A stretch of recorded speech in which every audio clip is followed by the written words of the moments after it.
Hey everyone, you're listening to the official podcast of 4PlayerNetwork.com. Check us out at that address for everything you need to know about our community, monthly giveaways, and nightly live streams. You can even support us on Patreon at patreon.com/4Player. And last but not least, you can catch the live recordings of these podcasts every single Thursday night on our Twitch channel. We hope to see you there. Enjoy.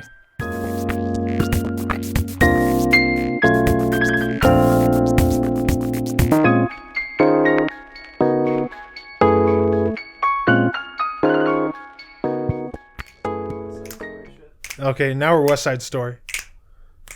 Oh, yeah. I was going to snap, you were going to talk, but now we're all snapped. Okay, sorry. Hello, everybody. Welcome to 4Player Podcast. This is episode 568. My name is Nick Henderson. I am joined this evening by Brad Simons. Yo. Nolan Hedstrom. Sup, bitches? And Christopher Guthridge. Hey. We are in the final stretch of August 2018, which has been 1998 month. This is our last show of 1998 month. Are you guys sad? Yeah. Are you? No, I think everyone's excited to play. Totally. I'm ready for totally the future. bumming over here. Everybody's excited to play and talk about current shit again. No, I mean, I am, because there's a lot of really cool current shit, but at the same time, there's a lot of stuff that I kind of wanted to get to and through, and I didn't get a chance. Well, the thing is, there's a few games. Well, it's different than it was during 96 month. There's a few games that I'm going to stick with and keep playing here and there off the feed. But anyways, that's neither here nor there. I want to get to a few things real quick. While I go through some of the housekeeping, Chris Davis, could you pull up the comments for our last episode if you haven't? Oh yes, thank you. You did that. Oh shit, there's also one that I totally forgot to pull up. Real quick. Oh god, I had this list that I was trying to remember and I fucked up. What is it? Okay, a few things. Spotify. We're on Spotify now, guys. If you listen to the show and you are tired of downloading our episode every week on your whatever podcast service you use on the go, we're now on Spotify. You can listen to us at work. Wherever the fuck you listen to Spotify, just search for 4Player Podcast. We are on there. I also want to thank Krita. Give a shout out to Krita this week. If you're watching us live on Twitch, oh my god! I got it. Oh my god! What is going You on? almost killed the mic. They're throwing shit in the studio today. Anyways, I want to thank Krita. Give a shout out to Krita, who I'm not sure if she's in chat right now. If you're watching us live, or if you're a subscriber to us on twitch.tv/4Player Podcast, you may notice that we have replaced all of the subscriber badges with some sweet, My favorite is the Castlevania one. sweet new retro style badges. It's the 4P logo, but they're all in the style of various classic retro is this one games. Doom? Yes, Yeah. that one is Doom. That's awesome. There's I think the one for Illumination there. I think that's Resident Evil 2, or is that? I don't know what that one Did the is. Link I to the think that's Past Resident one Evil make 2. the cut? What's that? Which There one? was one that was Link to the Past. I Yeah, think, there yeah, is. Link What's to the this Past. one here? Oh God, now you're That's Castlevania. quizzing me. Oh on yeah, with the okay, yeah. Yeah, that's Damn. Metro. Illumination says Metal Gear. Is that Metal Gear? Oh, yeah. yeah. It just looks Oh, weird shit. because you would never see that arrangement, but yeah. I'm pretty That's sure cool. there's a Resident Evil 2 one as well. I could be wrong, but anyways, Good job, Krita. Krita is an amazing member of our community, and she's gone above and beyond and created these really awesome new subscriber badges, which everyone in chat is taking advantage of, and they look great. So thank you guys, and I hope everybody in our lovely community at home enjoys them. Real quick, also to answer a live question from chat, Uranium Bullet has asked us if we've given our Cyberpunk 2077 impressions. We did talk a little bit about it at E3, but they've released that. Sorry, I know you're about to. There's too Come many on, boobs for my liking. Wait, what? I didn't say that. Joking. I wasn't impressed by y'all's conversation, but I think y'all are overwhelmed at E3. Well, and I didn't that's see understandable. it was so just what you're Nick saying is you talking weren't about impressed it. by my conversation because literally trying to Nick's recap. the only one that got to see it at E3. I was the only one who got to see it, and not to mention, like, I was so focused on what was happening on screen, I wasn't writing shit down during that. So, like, when it came time to talk about it, I couldn't remember half the shit that I had seen. That's a jam-packed demo. It's pretty ridiculous. So, pretty girthy. we I are fell asleep watching it. we are talking about Brain couldn't handle it. we are talking about sitting down to record a commentary video on it and getting that up on YouTube and on our site. So we'll let everybody know It once looks like that's Deus done. Ex, but better.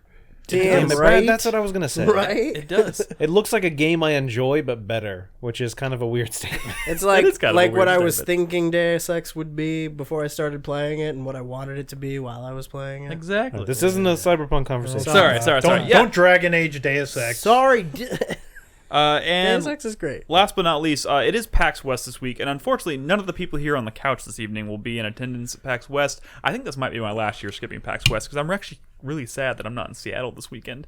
I decided a few years ago I was going to take a couple years off, and now I'm starting to miss it.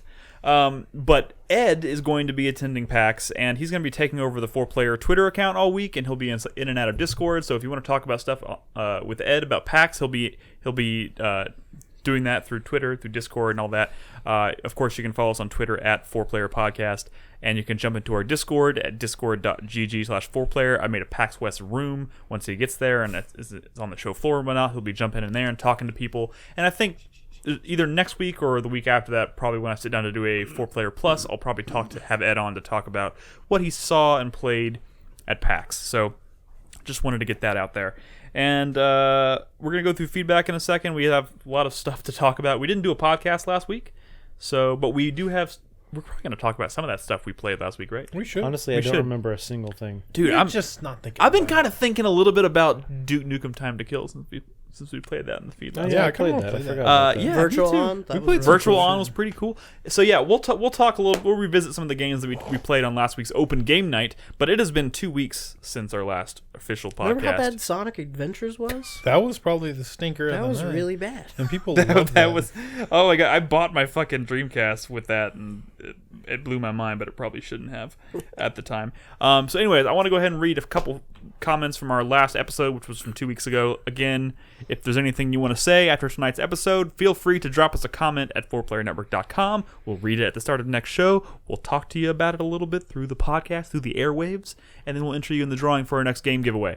So, Jerose says, I do listen to the audio podcast, Brad. Sorry that I can't make it to the live recording often, time zone and stuff. By the way, Pocket Cast is a fantastic podcast app. I think he was specifically addressing how you didn't think we had a very large exclusive audio listenership.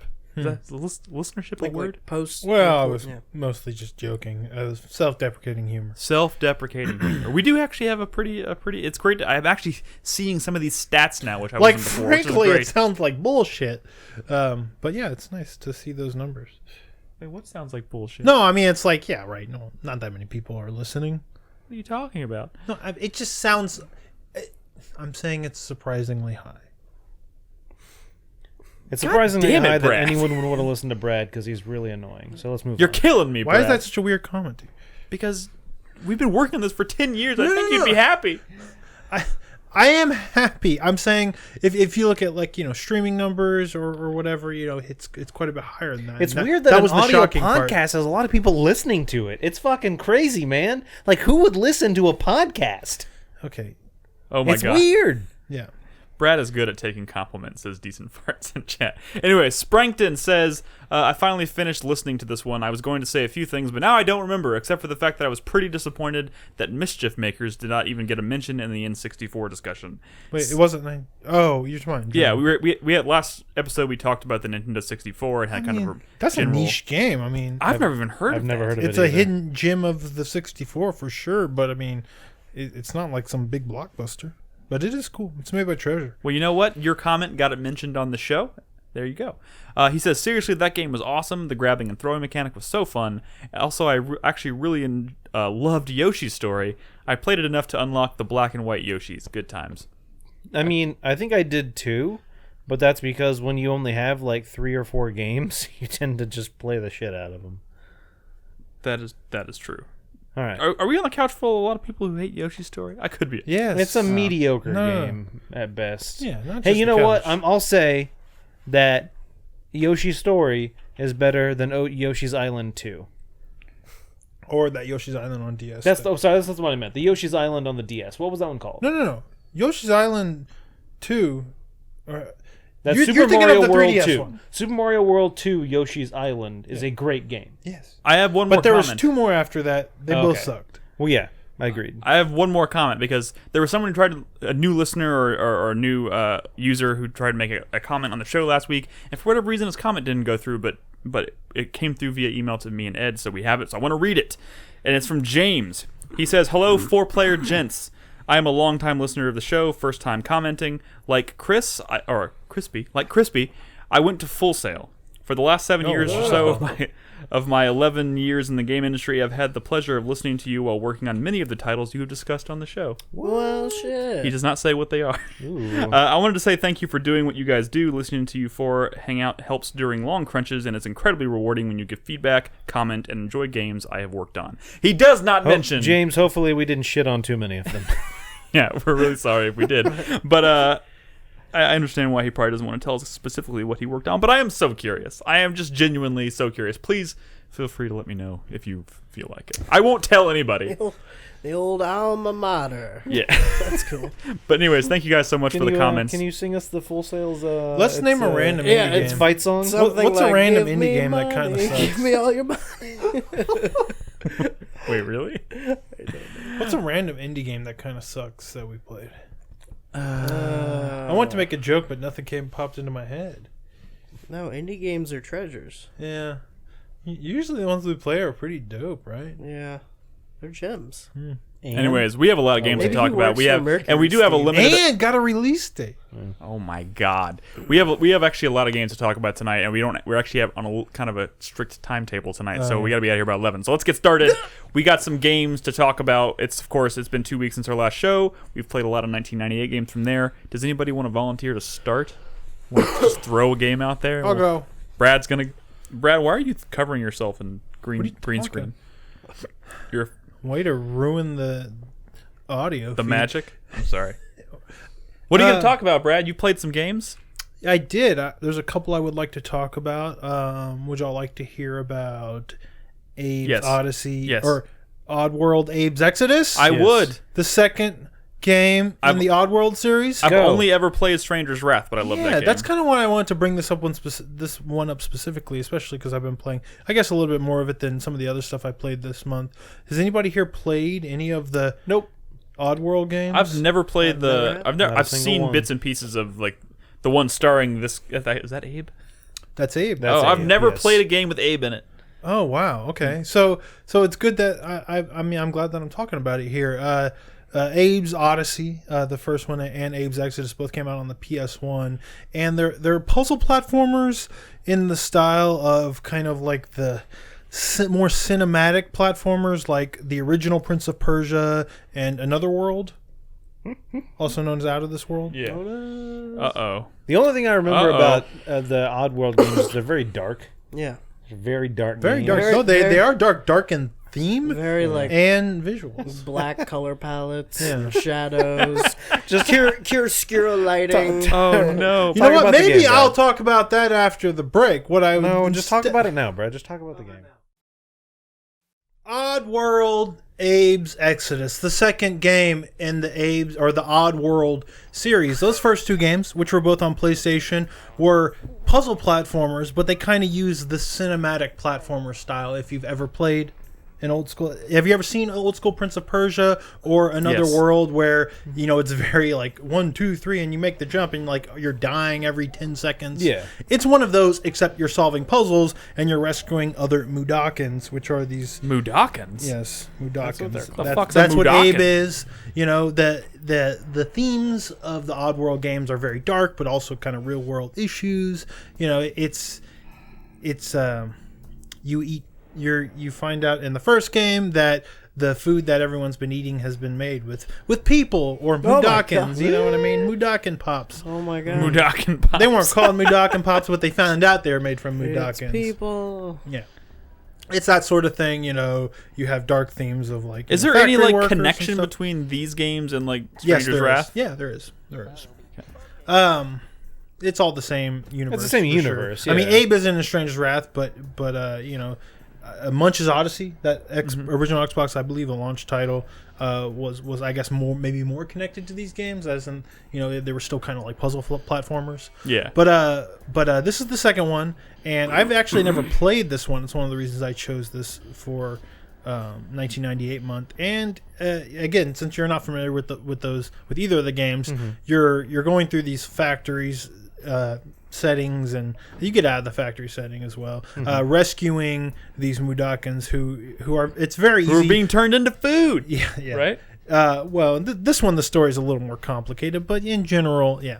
The series is kind of famous for its personality, but also Sure. like its cutscenes, which seemed like really advanced at the time, like really impressive CG with good like writing and acting and stuff. It's very funny, very dark, a lot of dark humor. I came really close to playing this back in the day when I first got my PS1. I don't really know what stopped me from it. A lot of physical humor. It's very slapstick, you know. When you're running around like solving puzzles with these other guys, if you run too far, you can just run into a wall and like fall down, and they'll start laughing. You know, it's you know, you have buttons to hit them and like hug them, and you're giving them commands and stuff like stop and follow me, in the effort of, you know, and but the main goal of, you know, solving various puzzles and ultimately getting rescuing them without dying. I mean, ultimately, ideally, you want to get through the whole game with no Mudokons dying and you having rescued everybody. Have you lost any Mudokons yet? Not yet, because, well, I mean, I reload if they die. It's that sort of thing. I mean, you can quick save anywhere in this one.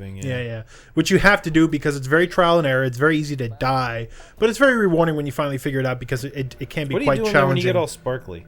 I'm kind of creating the exit for them to run out of. It's just kind of it's like a portal. Turned into a portal. It's a portal. Yeah, you do a chant.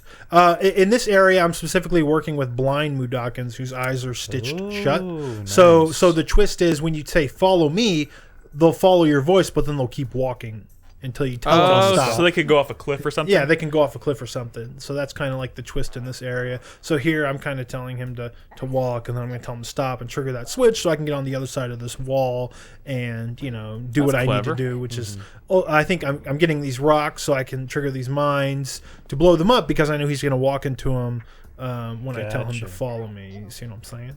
But this is definitely a series that is both unique. I mean, I've seen these kind of cinematic platformers before. In fact, also in 1998, Heart of Darkness was one of those style of platformers that I know a fair amount of people played. It's kind of like that, but, you know, it has a heavy emphasis on squad commands and puzzle solving. It's very rewarding, but it's definitely kind of the sum of its parts thing. You know, the atmosphere, the themes, just the writing, the quirkiness. There's a lot of like physical humor. There are parts where you know, like there'll be laughing gas in the area, and your guys aren't fucking listening to you, so you have to lure them away from the gas and like just deck them. But if you deck them too many times, then they'll hit you back, and then everyone's just angry at each other. It's kind of silly. It's almost like kind of British humory, I guess. You know, this might actually be British developed even. No, it's not. I mean, Oddworld, that's American, right? I think so. We did an interview with the Lauren Lanning, yeah, back when we did our Stranger's Wrath Lauren Lanning, that retrospective. sounds British. He's British? Is he That British? sounds pretty British. Does Lauren? somebody know in chat if Lauren Lanning is British? You guys talked to him. No, it was It was like 10 years ago. I don't remember. No, it was a written interview. Yeah. Oh, that's right. Yeah. But yeah, it's really cool. It's very challenging. There'll be times where I'm dying over and over and over again, and it can be kind of frustrating, but when you prevail, it's pretty fun. Mostly, you know, there's just not really anything like this anymore. I mean, they did remake the original Abe's Odyssey, and apparently, you know, they've either teased or maybe even officially announced a remake of Abe's Exoddus, so that's going to be coming eventually, hopefully. And maybe even an original game. I feel like they've even teased, which would be great, because, you know, that first remake was really kind of impressive. I really loved Stranger's Wrath. Oh my god, you're just like fucking exploded. Oh yeah, it's brutal. Like, there'll be guards too, and they'll just gun everyone down. They'll gun your friends down. They'll gun you down. There's blood everywhere. It's pretty brutal. Darth Spoodius in chat says Oddworld New and Tasty is a great remake. Yeah, they're apparently making a sequel. Deputy Dangle says Wikipedia says Lauren is American. Yeah. So, I thought he was a I've demon. definitely heard him talk before. I knew he was American. I just couldn't remember. Cool. Yeah. But you gonna keep playing this?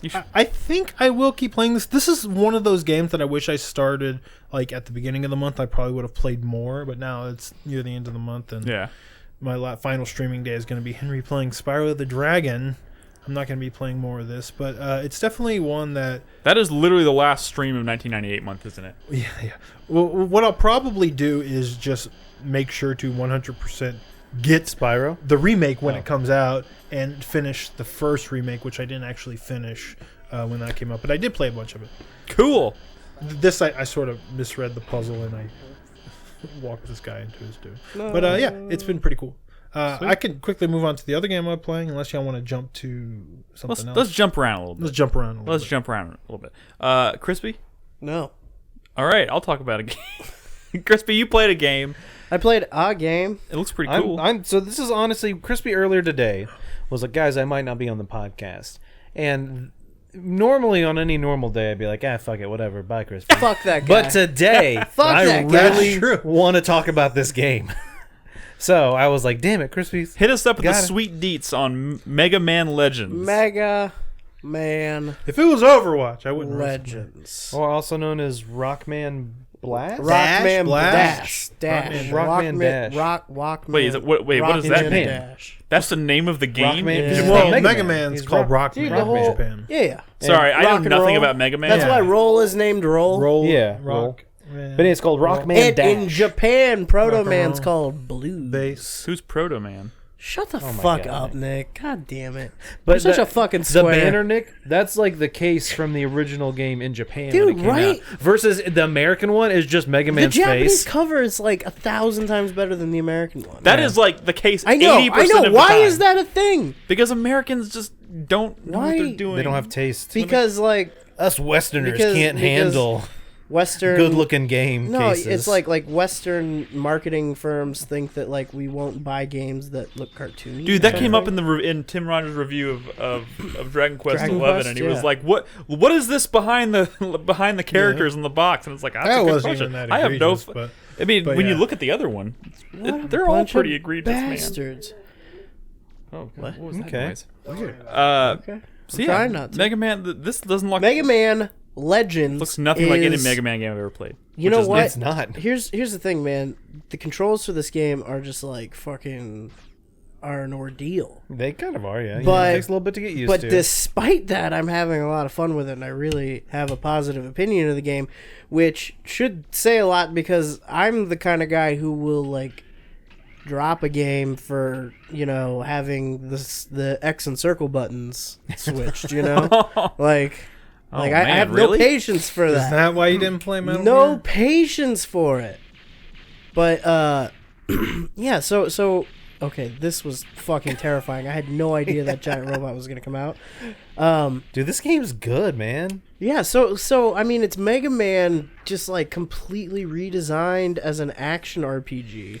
3D action Yeah. RPG. Yeah, 3D action RPG that has like absolutely no connection or bearing on the main Mega Man series. You're just playing a guy who looks like Mega Man, who's named Mega Man. And So has- even like canonically, or like yeah, it's like a completely different world. Like it Kinda has like how X nothing is to do. different, or It has Battle nothing to Network do is with different. regular Yeah. Mega Man. that's kind of cool. Like Those there's are no all the Dr. same. Light, there's no Dr. Wily, there's no Robot Masters, there's no like nothing.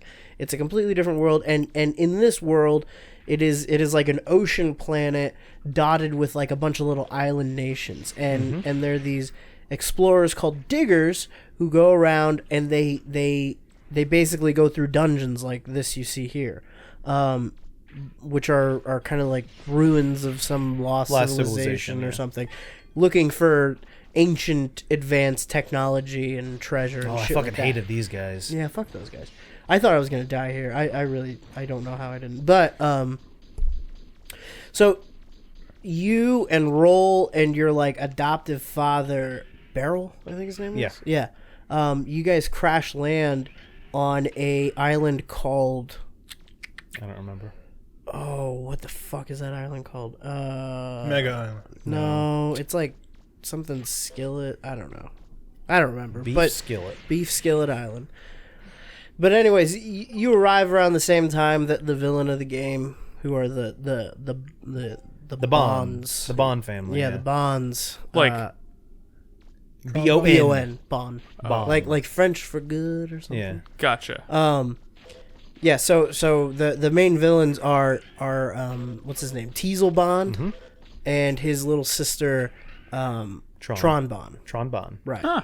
I fucking love Tron Bond. Oh my god. So She's delightful. So that one of the best things about this game so far has just been like the comedic timing of like cutscenes and stuff. Like like the first mission where you have to fight Tron Bonne. She's in some giant robot and you like run around, you shoot it a few times, and it's just kind of standing there and it explodes and like sends her flying, and she like lands flat on the ground and then like stands up immediately, like Yeah. trying to save face. I don't know. It's fucking delightful. This game has such a bright, wonderful personality.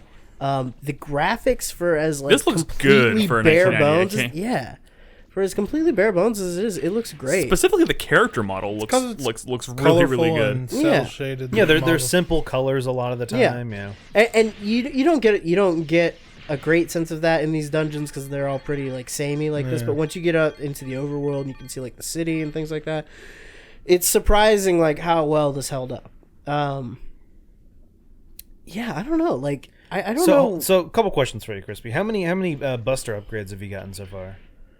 Let me think. I've gotten the mines. I've gotten this one right here, which is like the long range buster. I don't remember what it's called. The cannon, Buster Cannon, I think or so, yeah. something. And I think I got a machine gun like rapid fire buster. So I've got like 3 of them. So Are Buster specifically referring to like the cannon on his arm? yeah. So he's got his main. So like Mega Man has always had his Mega Buster, right? Yeah. Which is on his left arm. That's like his normal, like Samus gun, like bleep bleep bleep, shoots little energy pellets. And then his right arm is a variety of different special weapons, and you get all these special weapons from exploring these dungeons. So You like find, in like, these parts. dungeons, Yeah. in these dungeons you'll find parts. You take them to roll, and roll turns them into new weapons for you. Which is kind of neat because these dungeons are all just kind of like scattered across the island, and you're never really like required to go into any of them, but you're incentivized to go into them because that's where you get all your upgrades from. Yeah. So every time you see a new one, you're like, oh, I'm gonna go check that out. That and kicking trash cans. Right, and the trash cans, man, you can find some great stuff in trash cans. Right? It is nuts. Wait, is this game fully voice acted? Yeah. It's not Not fully fully, voice but a acted, lot of it But all is. the characters do have voice Nick- actors, and like cutscenes have voice. And This has more voice acting than Ni no Kuni 2. oh, like way more, yeah, for sure. Which is so For sad.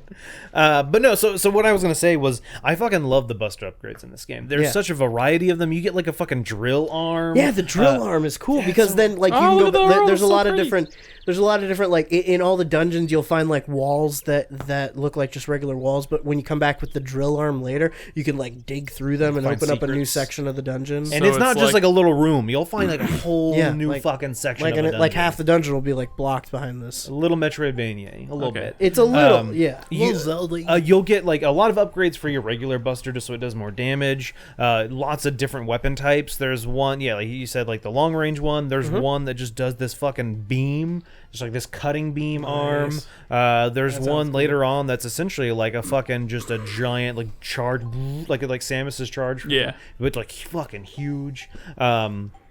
There's a lot of side quests in this game. You meet like little like people in the town. There's this whole long fucking arching quest for there's a museum in the town and they're looking for rare collectibles and they're kind of fucking hard to find and like it's just like a lot of time like trying to find them all. There's like mini games where you do like races. Eventually you'll get like the lot of meat on these bones. You're trying to like earn money and like donate some of it to still the not city super to like long, rebuild the city Yeah. after a robot attack. at the Yeah. beginning of the game there's the robot like fucks up the city pretty bad and slowly over time you start collecting money from the dungeons and rebuilding the city and you physically see new buildings popping up where they used to be and stuff like that. Cool. You got a cute little dancing robot monkey that saves your game for Have you. y'all ever played the second game? No. Wait, I there's heard the second game has like straight up roguelike. wait, you dungeons. talking about this is like a Mega Man Legends 2? Yeah.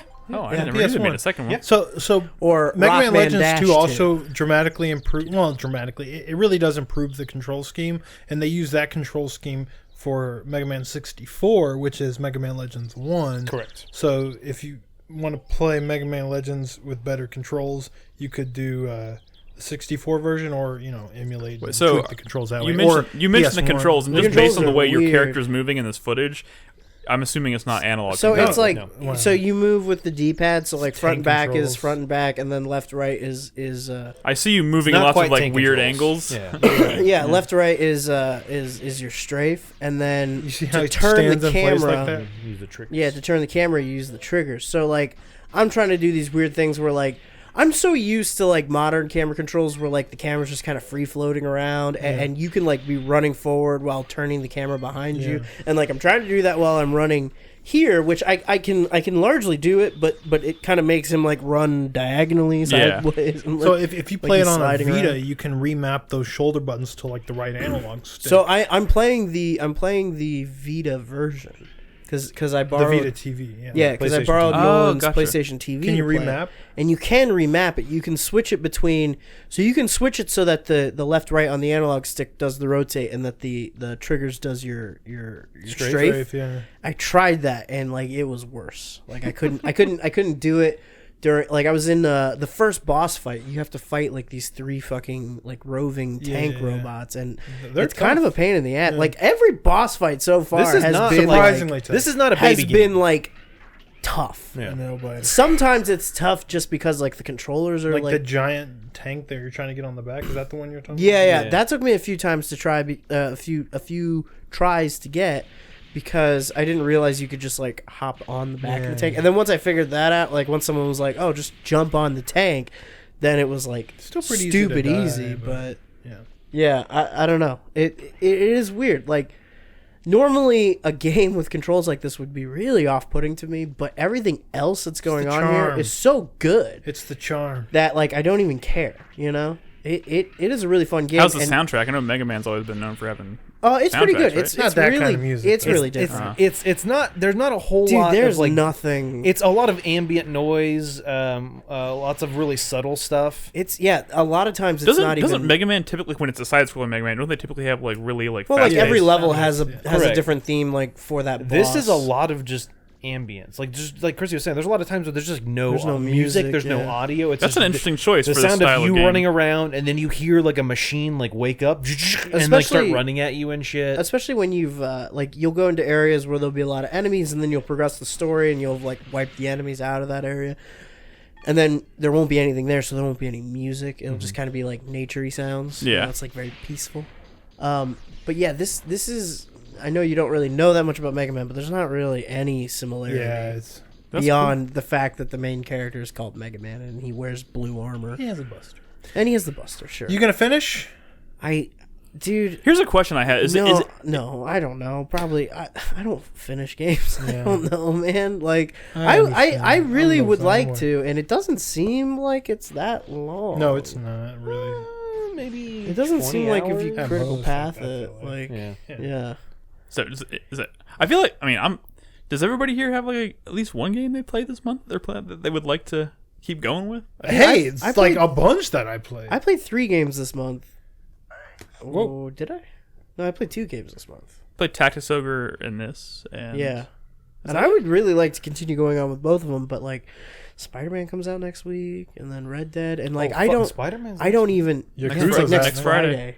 It's like a week from Yakuza, tomorrow. Dragon Quest. I don't. Yeah, Dragon Quest 11 comes out Yakuza, on the Messenger Tuesday, came out today. which I actually want to play a Dragon Quest game, which is Well, weird, Chris, but- I would tell you, I would love it if you would. if I complete was it. gonna finish any of them, I think it would be this one. you know that's you know what? This one seems manageable. If to there's me. a game that you're like interested in finishing, but you don't know if you're gonna I like just don't have- if you're gonna dedicate your free time to playing it, like those are great games to play on the feed because like like Yeah. every week you'll knock out like a couple more hours of that game because Yeah. you dedicate your stream to doing it. For sure. And then other stuff you play, you do it off the feed. That's just I've noticed like that's one reason why I'm getting through all the Resident Evil so quickly is because That's true, yeah. I'm doing a lot of them. I'm doing all of them I'll on the stream. probably hang on to this one for some streaming or something going ahead. Sweet. But yeah, I mean it's really great. I really like it, and the promise of like better controls in the sequel kind of really makes me Yeah. want to push through and get to the next one. Yeah.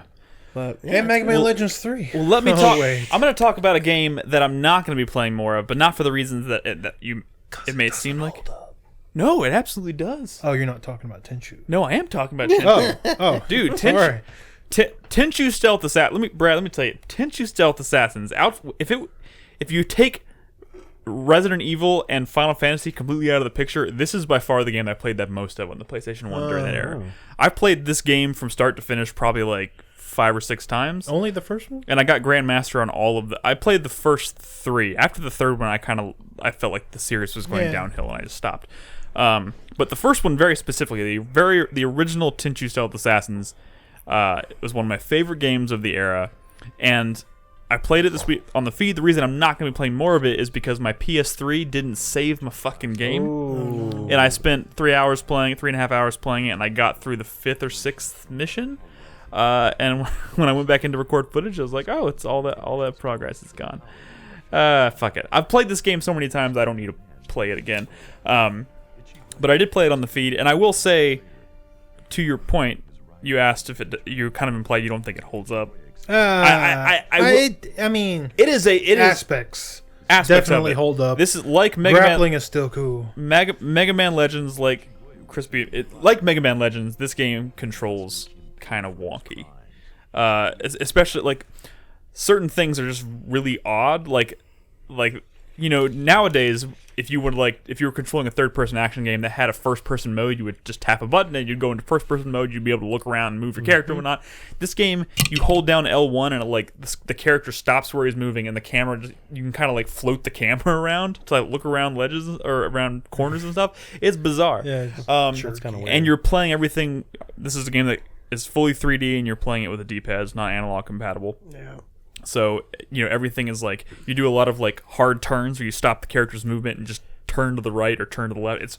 But like you said, you grapple on everything, and grappling is really fun in this game. It actually works pretty well. And you can grapple, like there's not You can grapple anything. there's not like There's not preset grapple spots. like in Sekiro.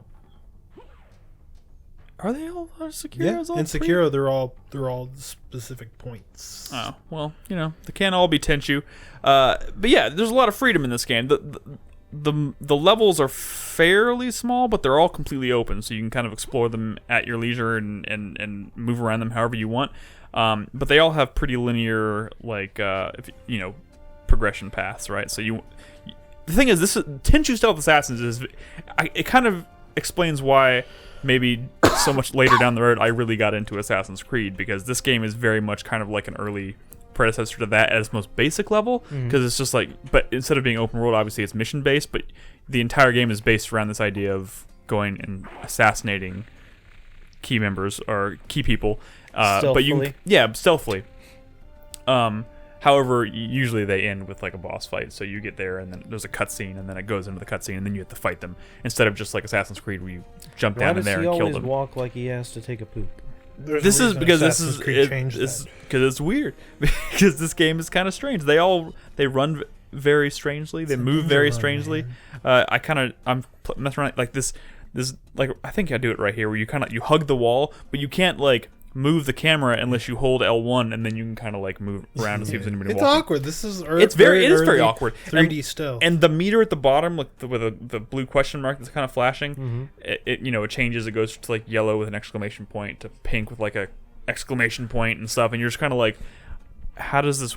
It's kind of hard to figure out how it works, because it's supposed to be telling you if you're in the open, if you're exposed, if someone can see you.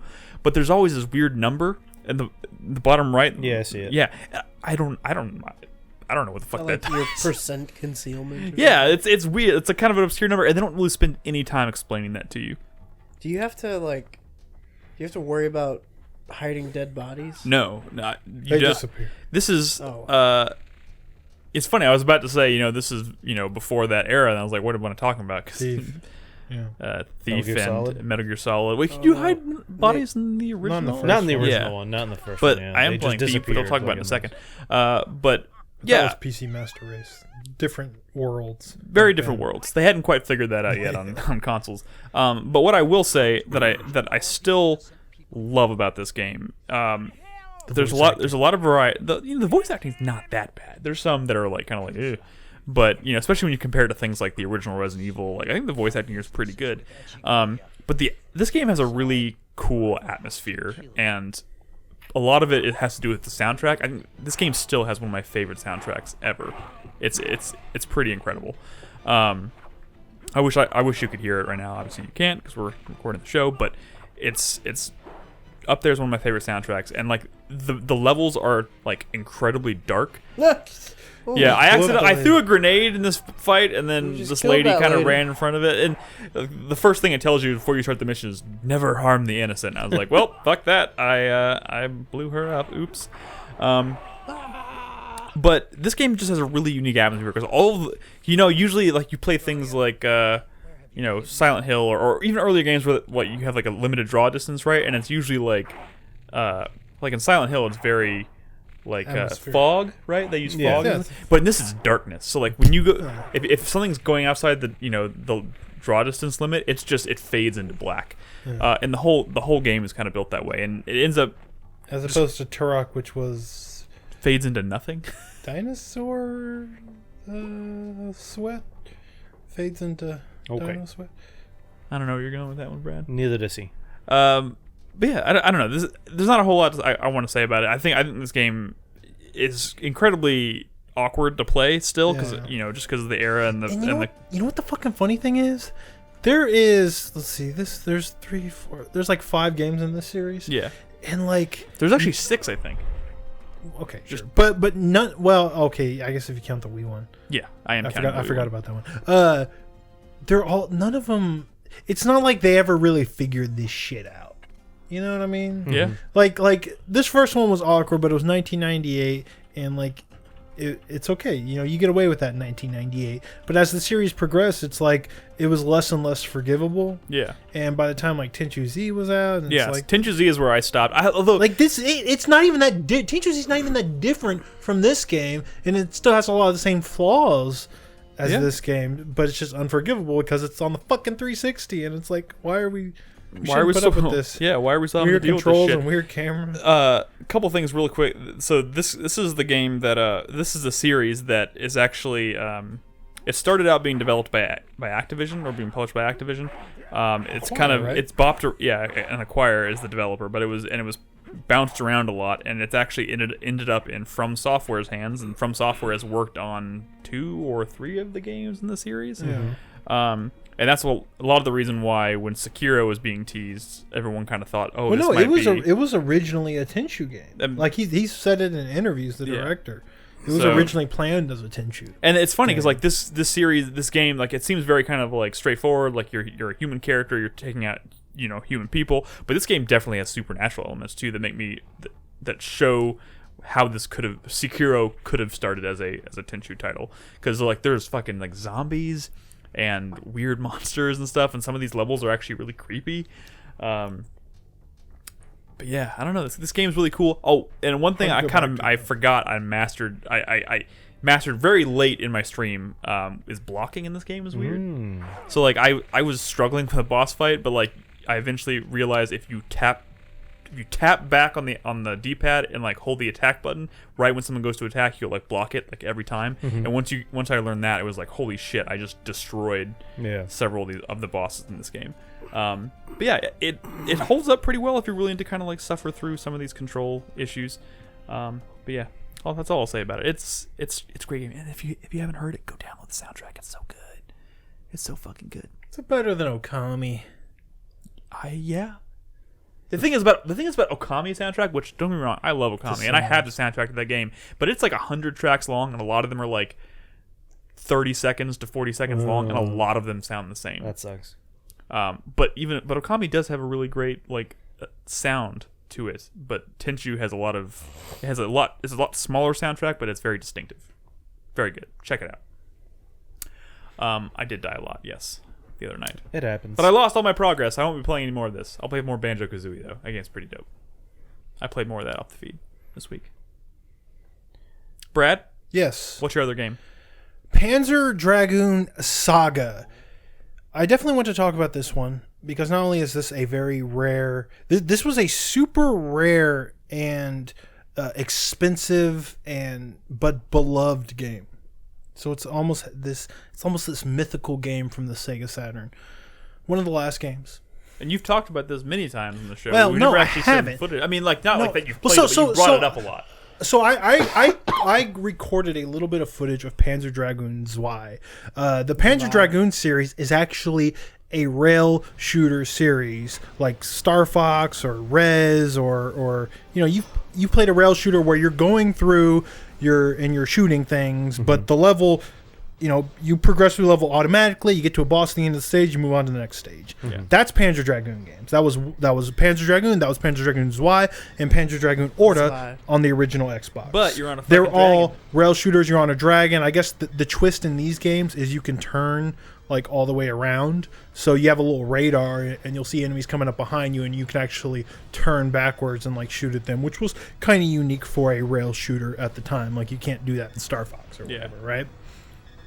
That's what Panzer Dragoon is, and when you say Panzer Dragoon, that's what a lot of people think of, because that's what most of the games in this series are. Even the Crimson Dragon, which was sort of this spin-off, or not a spin-off, a new IP by the original creator that was kind of hampered by early X-Bone practices. Yeah, it was an X-Bone launch title that had like microtransactions because fuck Microsoft. Yeah. The point is not this footage. The point, what I'm actually talking about is Panzer Dragoon Saga. I just kind of wanted to show you what the Panzer Dragoon series is. Wow, you timed that really well. Now, this is Panzer Dragoon Saga. This is an RPG spin-off based on this universe. And what is remarkable about Panzer Dragoon Saga is not just that it was this ultra rare and expensive game. It's not just that it's a very beloved RPG by the people who actually have Saturns and managed to pick this up, or later in life picked up a very expensive copy. I'm talking like multiple hundreds of dollars this game costs. I'm emulating. I do not own this game. David does. He let me borrow it for a long time and I never played it. He eventually said, "Hey, can I have that back? It's worth hundreds of dollars." I was like, "Sure, but I never played it. I'm so sad." So yeah, this is obviously a very different game than Panzer Dragoon, which is a very simple but cool 3D rail shooter. This is an amazing conversion of those games into an RPG. And as you'll see in a second when I kind of get out in the world, it's remarkable how they translated what is a rail shooter, but with a really cool atmosphere and a really cool, unique look to it, into an RPG. A totally different genre. And it's not just like an impressive transition. Like it's how far they went that is so impressive. Like when I started out this footage, I very specifically wanted to show you a little bit of a cutscene. That was a full motion video cutscene. This is not a long RPG. We're talking like 20 hours, right? Yeah. But it is 4 discs because there are so many cutscenes of just the conversations that people have that are fully voiced. Yeah. And it's remarkable. It's not like in Final Fantasy VII where there's a very short cutscene of like, one of the weapons coming out of whatever, or like, the cannon shooting or whatever. These are like pretty lengthy cutscenes of like full conversations and stuff, and it's shocking. Are you naming your character? I'm naming my dragon. You know what they should have spent a little more of that disk space on? Yeah. Better font. This is kind of an awkward font. You're naming your character. Oh, you're naming the dragon Nicosaurus? Nicosaur. I just call him Nicosaur. You had 2 spaces left. You could have gone with Nicosaurus. He's a dragon. What makes you the expert on dragons versus dinosaurs? Well, just because you know a lot about dinosaurs don't mean you know a lot about dragons. Shut up. Dragons aren't real, Brian. So you're in town. You can talk to people. I'm about to get on my Sorry, dragon. I don't mean to break this to you. Wow, look how bad this fucking font is. It's a bad font. Like, Jesus Christ. It's a bad font. I'm saving in this. At least it's not Comic Sans. I would prefer Comic Sans. Okay, let's not go crazy. Okay. That's nuts. Yeah. I don't Yeah. think Don't ever say that again, Nolan. So I'm going to, this is like the world map. You just sort of select your point. Once you go in there, you go into these areas and you fly around your dragon and you get into random encounters like you would in a JRPG, because this is a JRPG. It's just one with like these kind of amazing production values with the cutscenes, with the impressive like fully voiced voice acting in these cutscenes.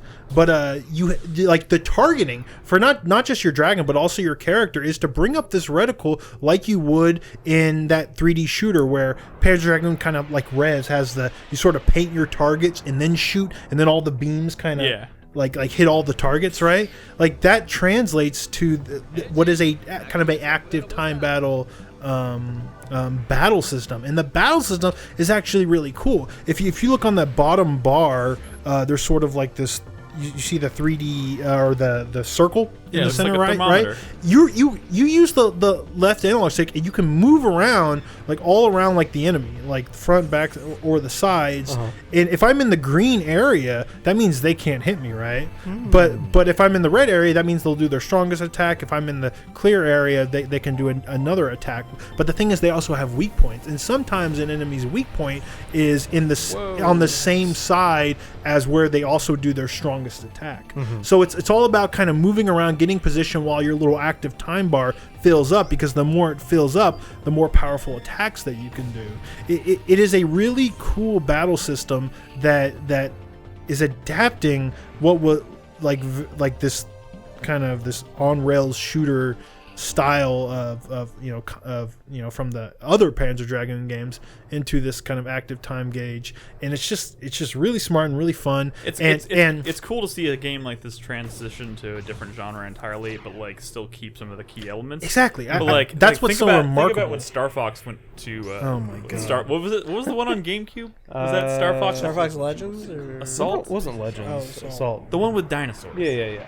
Oh, Where you're like on land. Oh, Adventures. When you're on land the entire time, and it like, Yep. like Don't get me started about Star Fox, because I have always thought Star Fox was like kind of a joke compared to like Panzer Dragoon, but whatever. Okay. 64 is pretty good. So like I'm behind, and that's like their weakness, but at the same time I'm in the red area, so I'm potentially like, if I stay in that zone while my active time bar fills up, I have a chance of getting hit by like their most strongest they do, attack. poop So I'm on kind of you? constantly on the move while it fills up. But I also wanted to say that, where was I before you started talking about fucking Star Fox? I'm sorry, I didn't damn mean it. to derail you with my Star Fox question. Fucking derailed me, Nick. How's the story? It's an RPG. The story is really cool because it's like it's different, you know. It's kind of like dark and brooding. It kind of has this brooding atmosphere to it, right? Kind of where I'm in the story, I'm just trying to get revenge for these people that kind of killed a friend of mine, and I'm trying to track them down and hunt them down to kind of get revenge. And it's not, it definitely doesn't feel like this kind of save the world sort of thing, but there's also this mysterious kind of girl figure that almost seems like a kind of like a Firefly River Tam. I don't know who she is or what her powers are, but everybody seems like really interested in her, including the main character. And it's one of those games that I always wanted to play, but I've always been somewhat skeptical that the reason people say that this is like such a great JRPG, maybe even one of the greatest JRPGs of all time, which it does appear on those lists, I was always skeptical because sometimes I feel like if a game is really rare, especially if it's on a system that not a lot of people own, like the Sega Saturn, it kind of builds up this legendary status of like, wow, you actually own that game, you actually managed to play through it. And that's why it got this status of being incredible, right? Because you can't fucking play it. What do you know, right? That happens sometimes, right? Sure. Right? Especially Holy shit, is for that a regular... big flat fish? What Yeah, is this is that? a boss. Yeah, it's like what are those things called? Groupers? Yeah. moray Like at the fish. bottom of the ocean. I don't know what they're called. Not a stingray. looks a little It's like a interesting. fish. Flounders, that's what I'm Well, thinking. well, Where they can move their eye to the other side of their face and just lay down on the floor of the... Yeah. It's like a big flounder. Yeah. That's So cool. but now as I've played it, and as I kind of understand, what this evolved from, and it's from the main Panzer Dragoon series, and just kind of the unique battle system, which is really fun, and just like the atmosphere and the presentation of all this story and all this like voice acting and stuff. Like, it really is truly this amazing JRPG that not a lot of people have played, not a lot of people have even had access to playing, because honestly, not even until fairly recently, like in the past decade, were Saturn emulators even like really all that feasible. Yeah. They've always kind of existed, but they've always been like really janky and like fucked. In this game especially, people have always had struggled emulating, especially because it's like multi-disc. But this is finally like one, like I'm using Mindafin, I believe it's called, which is like a really stable, solid, like precise emulator. And I've finally been able to play this game that I've always wanted to play, and I do recommend it. If you can find a ROM out there, or maybe spend hundreds of dollars to track down A physical copy. a physical copy of the game. Definitely do so, because it's really fucking cool. But Nice. yeah, I'm glad I finally caught up with it. Looks cool. It's in the spirit of 1998 month. Yeah. I have one more game I want to talk about, and I'm going to keep this kind of brief. Wait, it can't be Flounder, right? Flounder is the cute fish from Little Mermaid. That didn't look like that thing at No, all. Flounder was his name. He wasn't a flounder. No, flounders. Oh, is that true? Yeah. Oh, what kind of fish was he? I don't know. That was very confusing. Not a I'm pretty flounder. sure he was a Flounders lobster. are I wasn't like even that big young, and and I found that round, He and they wasn't do a that lobster. thing. Go ahead. There is a lobster though in that movie, Yeah, flounders are like big and they're round and flat. and their They can- eyes are on top of Okay, their so what the fucking fuck head. is Flounder their, from their Little Mermaid? eyes? I don't know. was- I don't even remember who Clownfish? Flounder He was a in- No, he was in not a Little Mermaid clownfish. was. Wait, which one was Flounder? You know It was what? the yellow The one with the blue fish! stripes on him. Yeah.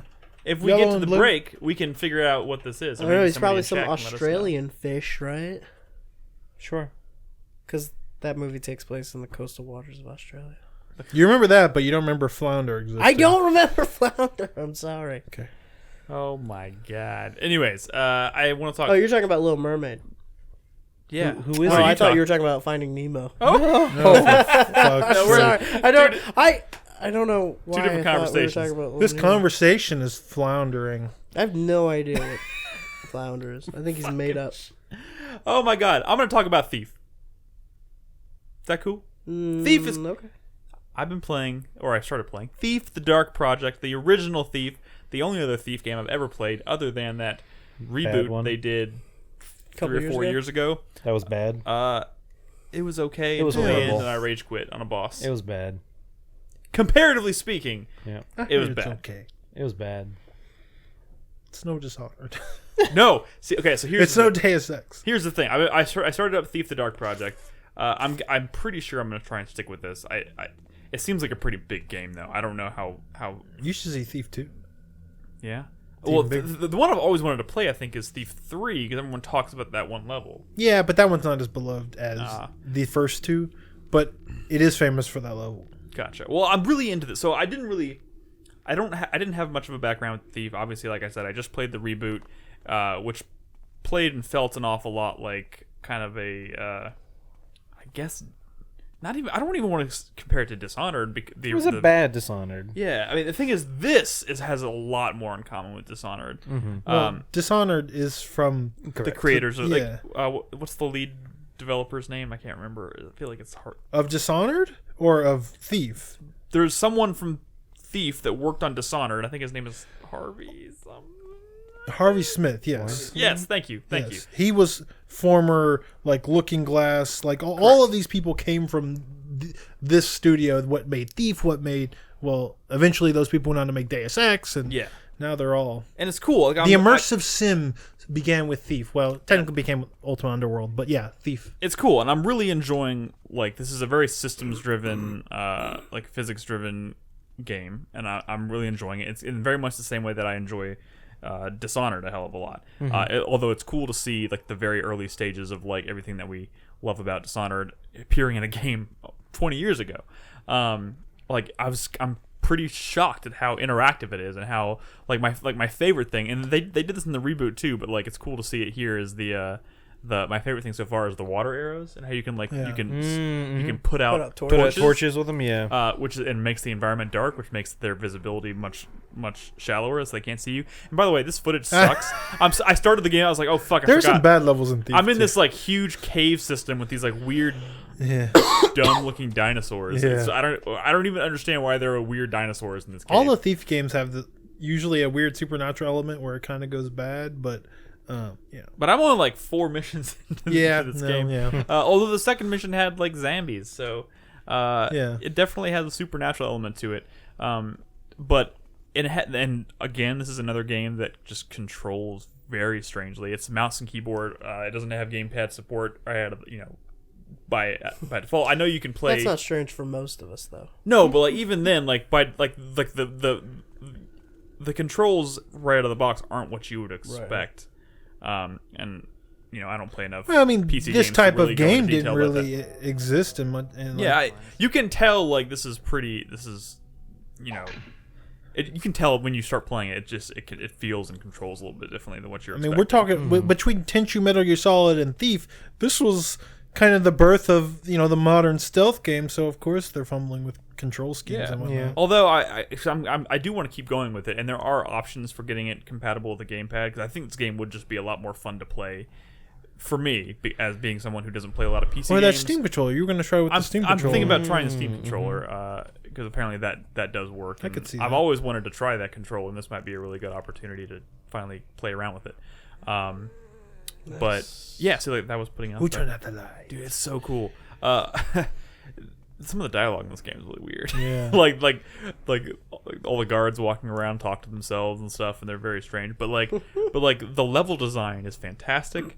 It's like very labyrinthine, like just you're constantly like getting lost. But like That's so great, though, right? that's fucking fantastic. pretty cool. Although, but the map, man.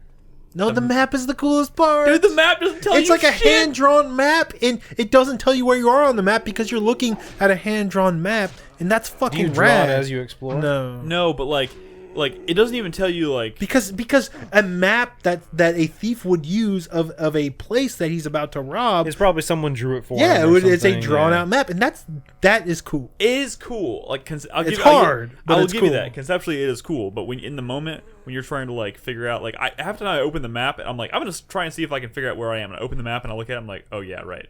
But see, figuring out where you are on that map is part of the gameplay. I mean, that's part of, this is from an era where figuring out where to go was the game. Yeah, but like This is back when people had time. Yeah. And there was like 12 games. Yeah, so It's look, back there's it's the back map. when Look at this. publishers weren't terrified that someone might not finish their game. It's telling He's me got all I'm in these the little notes in the margin. yeah, and it's everything. telling me Yeah. I'm in the blue part. That's so cool. It is. Sorry. No, you're right. I'm kind of torn between it being cool and it not helping me at all.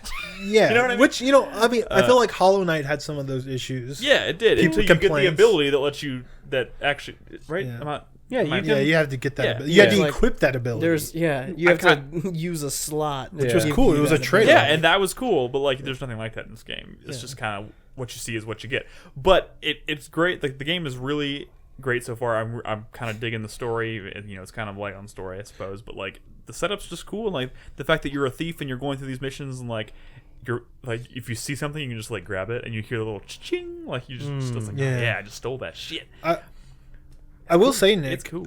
If you are really liking this game and maybe you're wondering if you'll never get this one feeling quite right, Thief 2 is like absolutely the most beloved in the series and has even more like Well, to be support, honest, like sort of post-release support for does making Thief it. Gold have multiple games in it?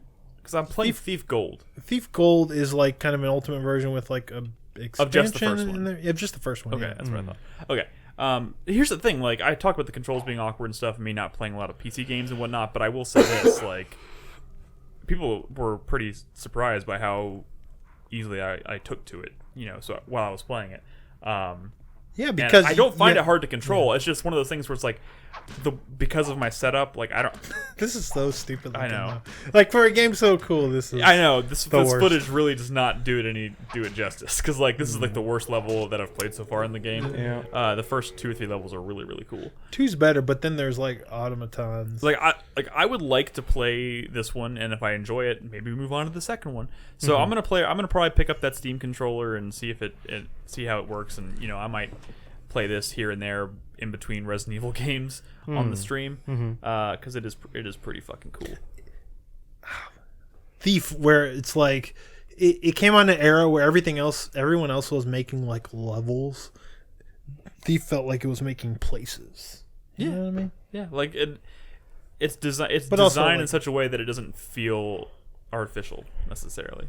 Yeah. If that makes any sense. But anyways, yeah, that's Thief. I'll talk about that down the road when I get some time to play more of it. But we're gonna take a quick break, and when we come back, we are going to talk a little bit about PC gaming and have a little retrospective conversation about the era. Yeah, fuck Nolan and his games. Wait, you didn't Fuck put that anything guy. on the dock. I think. Yes, Okay, I we're gonna did. have this conversation during the break. Anyways, when we come back from the break, we will talk about Nolan's games and all this stuff, and we'll answer questions from our supporters on Patreon. So if you're watching us live, don't go anywhere. We'll be right back.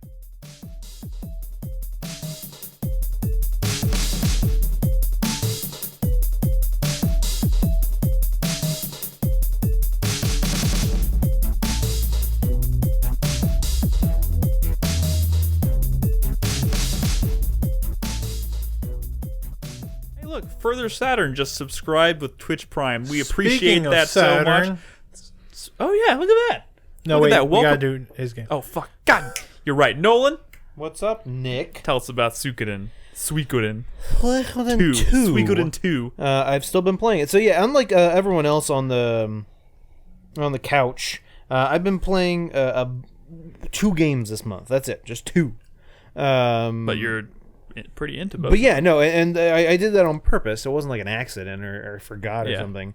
It's mainly just because I really wanted to. These are two games that have always been on my backlog, and I really wanted to get a good chunk of each of them played, because Fallout 2 and Suikoden 2 are not short games by any means. Yeah.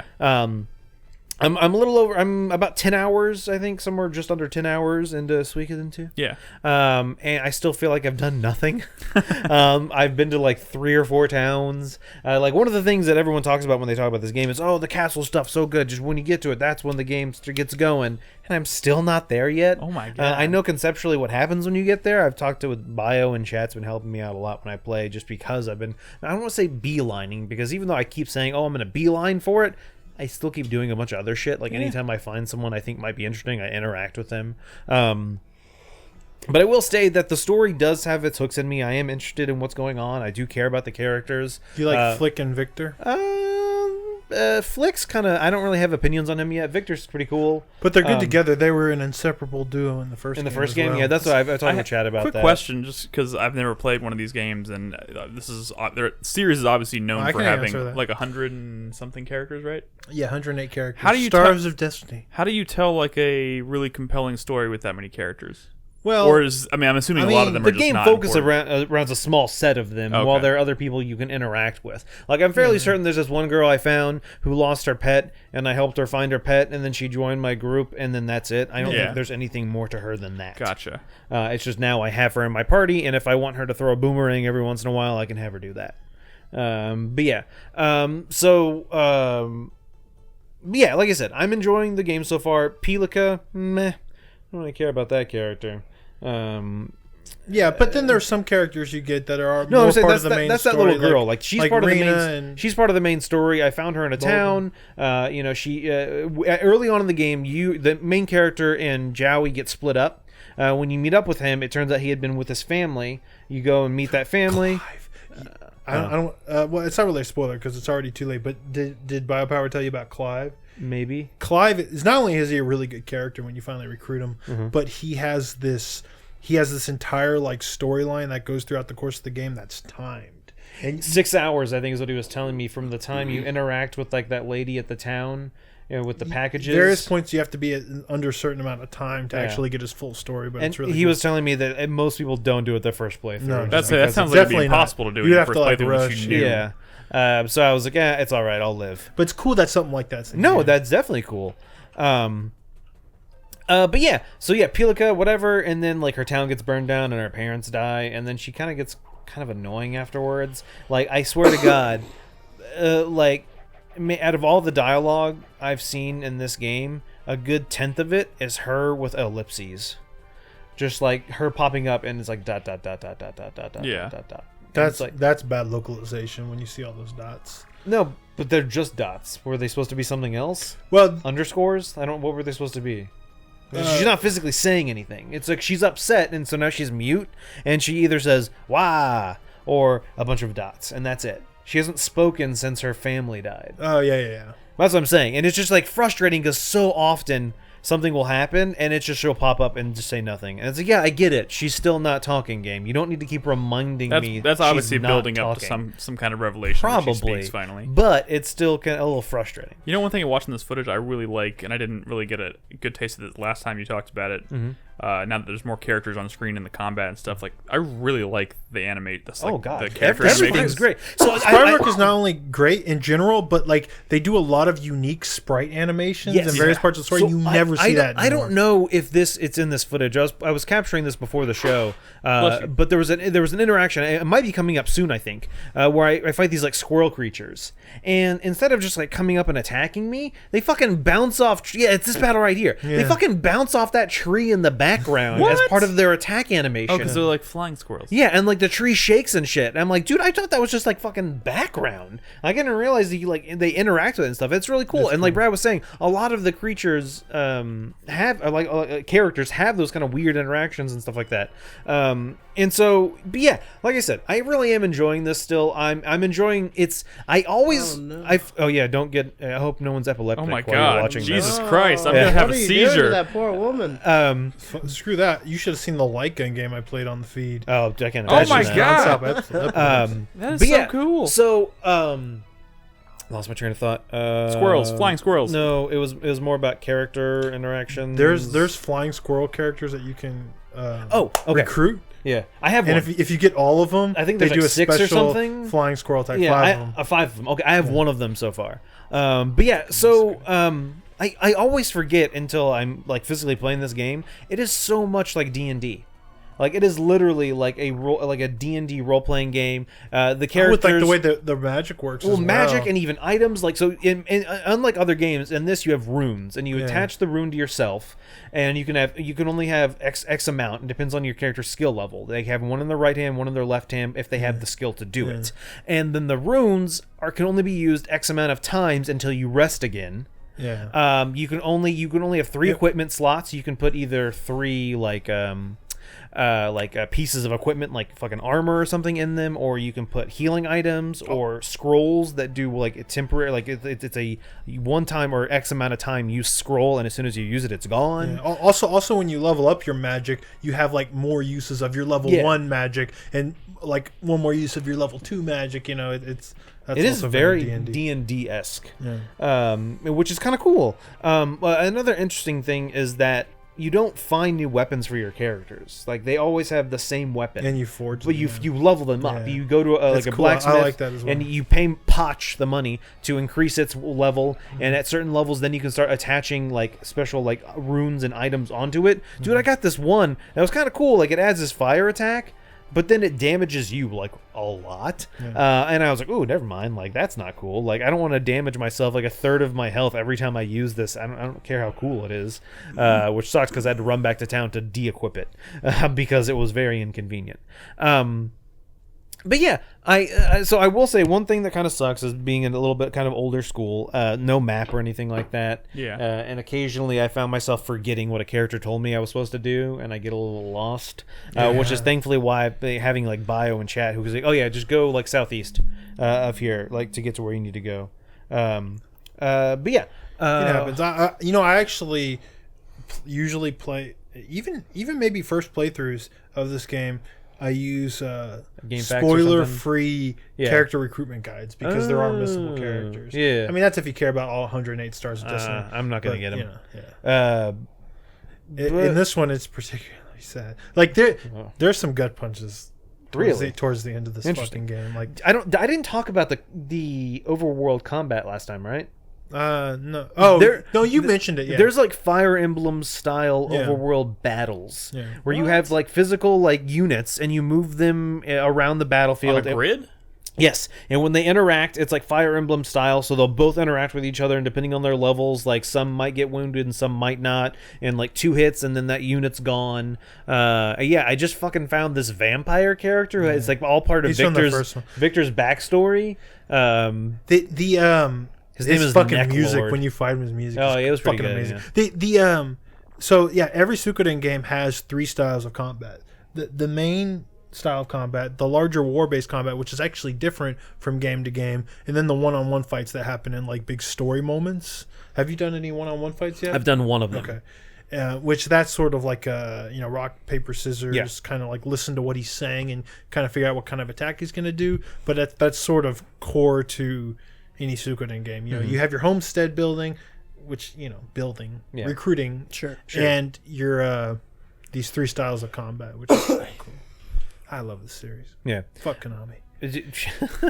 I like I said, I've been really enjoying it. I know I'm Neck Lord. Yeah, he's a vampire named Neck Lord. He's a Neck Lord. Oh my god, I get it. Yep.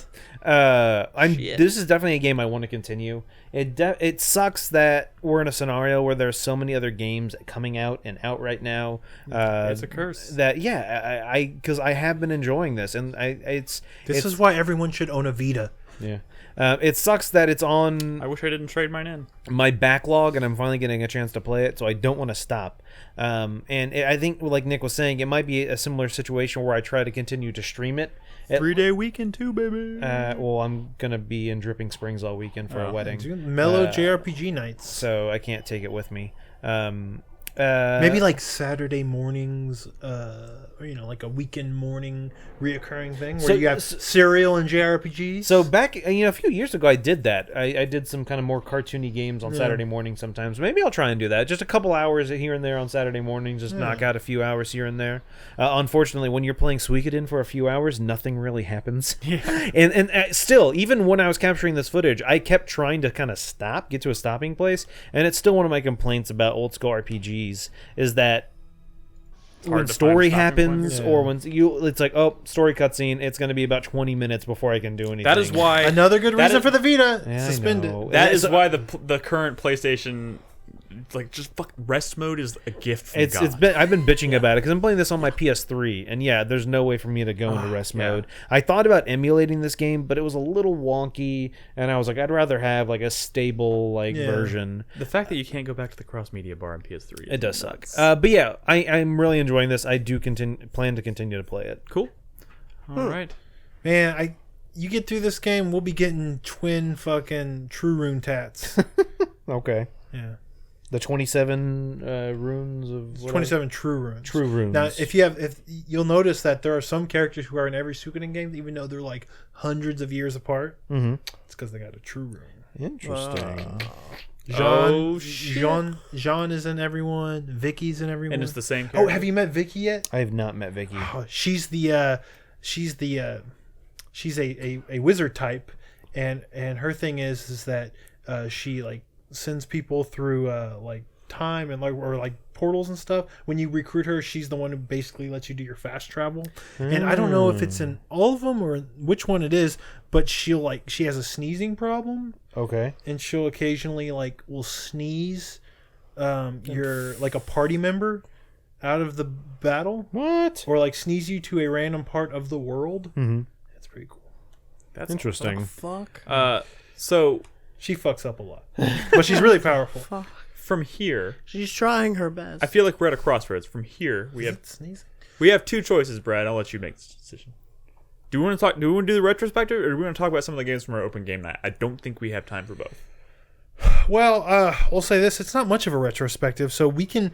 Let me say this: I didn't own a Saturn in '98. I didn't get one till later. I didn't play. I've never owned one. I've never played one. Oh wow! The only PC games I played in 1998 were games like Baldur's Gate that didn't have 3D engines because I didn't have a 3D graphics card, but I can run Baldur's Gate.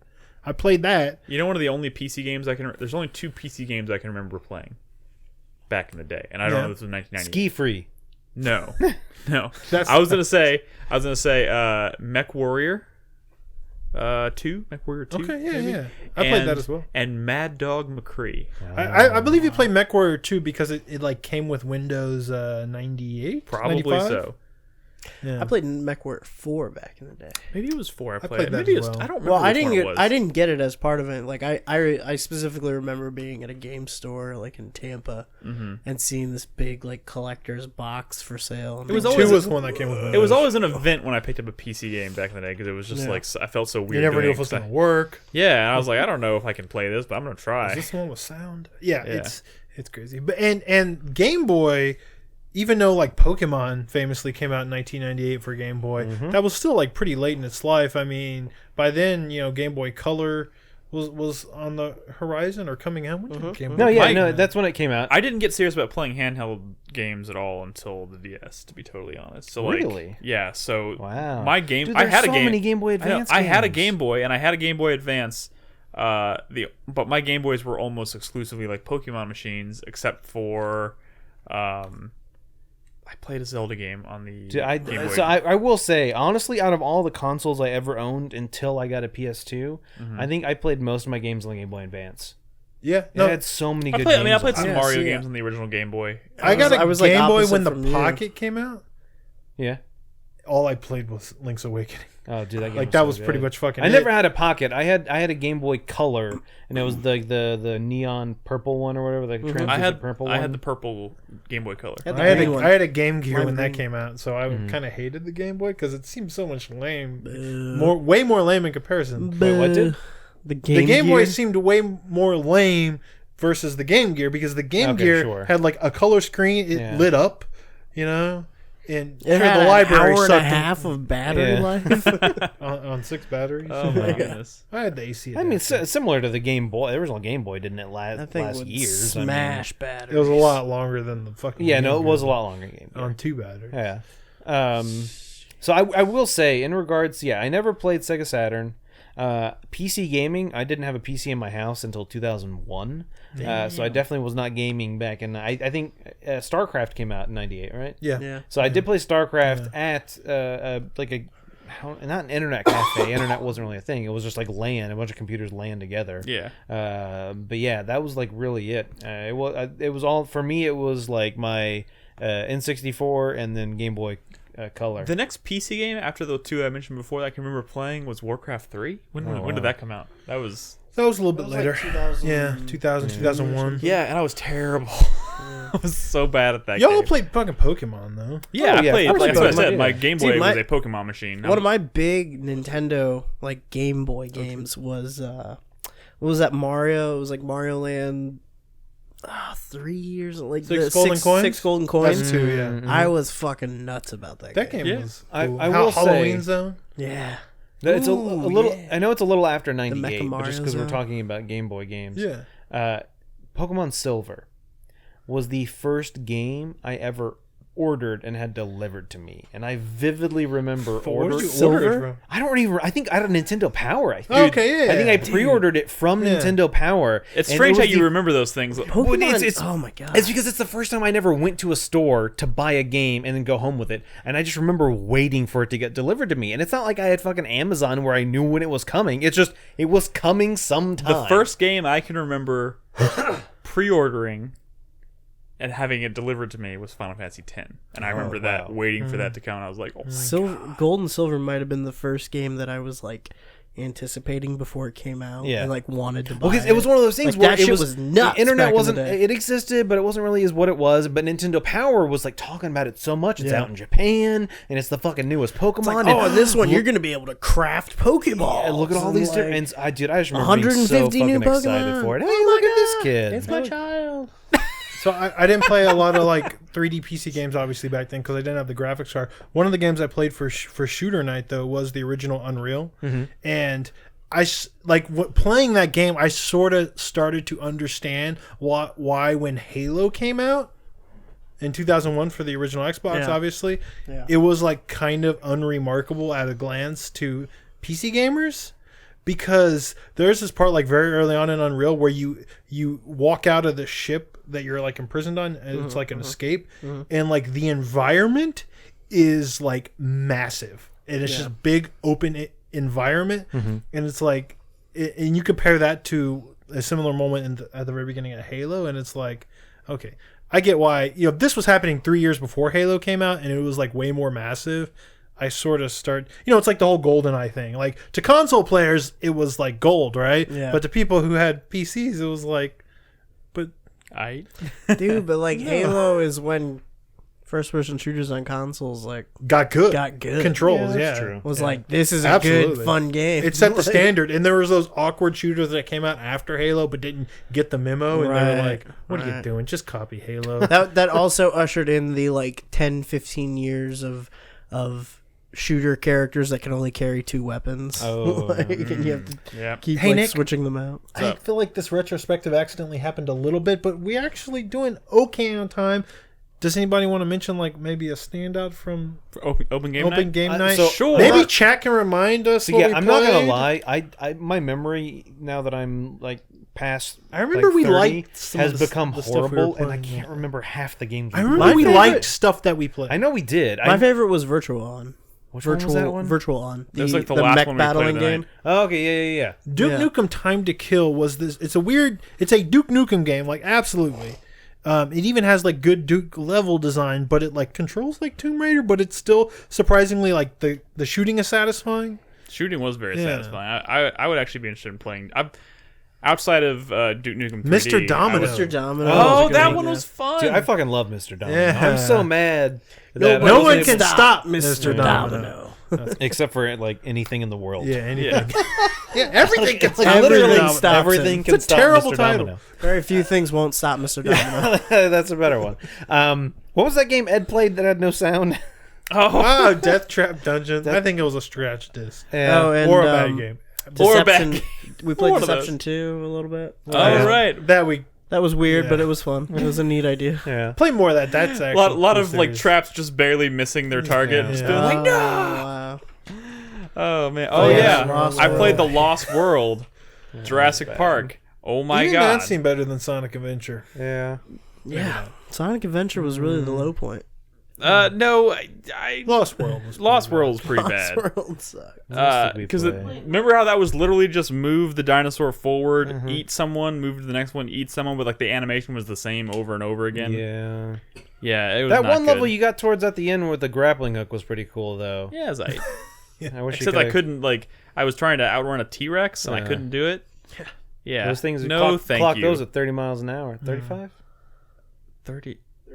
32 miles an hour? 32. Were But they in the- really that slow? Ultimately, I thought it was a lot in the faster. spirit of open game But they night, have, like, huge Crispy, can legs. you run They 32 have miles an huge hour? legs. Can you run 32 miles an hour? No, but their leg is like twice as tall as my body. Like the stride is just nuts. You'd think if they put a little bit of effort, they could break. 30, But it's also the size 40. thing. I mean, just think of I the guess, size. Of, you know what? I guess the beauty of open game night is seeing or playing a game you never really played before, and one that you were kind of like underestimating, but ended up like being like, oh, this is actually pretty cool. You know what's funny? I just realized I totally forgot that I played Ocarina of Time. That was the first stream of the month. oh, yeah. Yeah, and but it's my favorite game of all time, and I forgot that I played it. I didn't talk about it once. You changed it to Red Dead at one point. I think you forgot because the audio was messed up. Oh yeah, thanks Nolan for reminding me about that. Fucking I did an open game night last night as well because my Tomb Raider on PC shit the bed. So I played a bunch of cool games. did it shit the bed or did That- it shit the bed, quote unquote? It was a disaster. And then I tried to play it on PlayStation. I was like not having it. I was mad. So I did open game night, and I played some cool stuff. Then What is- Tomba, What else did we play on Open Game Night last week? There was other forget. games, I thought. we did. I was asking chat to help remind us, but they don't remember either. So, but it was pretty fun. I think we covered the big ones. Yeah. I don't know. Air guys. Air Guys, we played it. Wait, Oh! no, that was from the last one we did. No, yeah, that was the first Well, one. I yeah. played the adventure mode during my JRPG night. Oh. And people were consistently blown away that there was this fully featured Yeah. RPG inside Air Guys. Tomba is called Tombi in New Zealand And apparently, in Europe, according I to think. Brucey the Wizard And in in chat. Europe. Crazy. All right. We played Rogue Squadron. Oh yeah. Oh yeah, Yeah. Crispy, yeah. how was that? How was Rogue Squadron? it's okay. It was rough. It was like a okay, lot of but good I don't games were regret. I don't regret my childhood with that game. I think Good. ultimately we forget how played- poor the frame rate was on a lot of 64 games. Yeah. Yeah. Yeah. We played something else on Dreamcast besides Sonic. Well, we played a couple We things. played Virtual Virtual On. On. We played Virtual On. Okay, was that it? Yeah, I think so. Well, that was a game we played on Dreamcast. I don't remember holding the controller for anything other than Sega. Which, by the Sonic. way, that game was awesome, and it is amazing to me. Like, not amazing, but like it's another one of those like kind of reminders of how absolutely monolithic Mobile Suit Gundam is in Japan. Yeah. Like how like that is just so much more ingrained in their culture than it is over here, and like everything in much. that game was just like lifted right out of Mobile Suit Gundam and just reskinned because they couldn't make a Gundam game. It's great. Man. Fucking love it. Yeah, so that's probably good for the retrospective. I think it's time to move right along. Nolan, are you ready with I'm our ready. questions from our supporters on Patreon? I am, but first of all, we have a new patron. Oh my Who god. just today Yes. became a patron, Timothy V. Timothy V, thank you very much. Or for it your might be patronage. pronounced Timothy. I'm not sure. Oh yeah, we played Turok too. I'm sorry. There you go. Yeah. So I knew there was And another I one. cheated in it Yeah. because we only had like 10 minutes. Of course I'm going to cheat in it. What are you talking course. about? Anyway, sorry. Thank you, Tim. What was it? Timothy. Timothy. Thank you very much for your patronage. Yeah, we appreciate it. you. So every week we post a thread on Patreon where patrons can ask any questions they want. Any All you gotta do is be a patron of at least $1 or more. First question this week comes from Fuzzy Turd. Given that y'all were mostly children besides Brad back in 1998, I was not it's a safe child. to assume you were susceptible to a good scare. What were the absolute scariest games you played back in 1998, or a similar time if you hadn't played any then? Side note, last time I asked about your kid boners, and I said mine was I said mine was induced by Crushes our crushes. Cecile from what was her name? It was that character that we Cecile couldn't figure from out. Metal Gear Solid Peace Walker. Yeah. Cecil. Yeah, Cecile- remember we couldn't figure out yeah. what character it was? Cecilia. She's the French ornithologist Snake rescues. So he was mentioning. Yeah, 98. I don't think I was playing scary games, really. Well, I mean, for me, I got my PlayStation so I could play Resident Evil and Resident Evil 2. So obviously, Resident Evil 2 had some The part in pretty good Resident Evil scares 2 for where me. like the arms come out of the wall and grab you. Yeah, that down the shit scared hallway. the hell out of me. The first encounter with the liquor scared the hell out of me.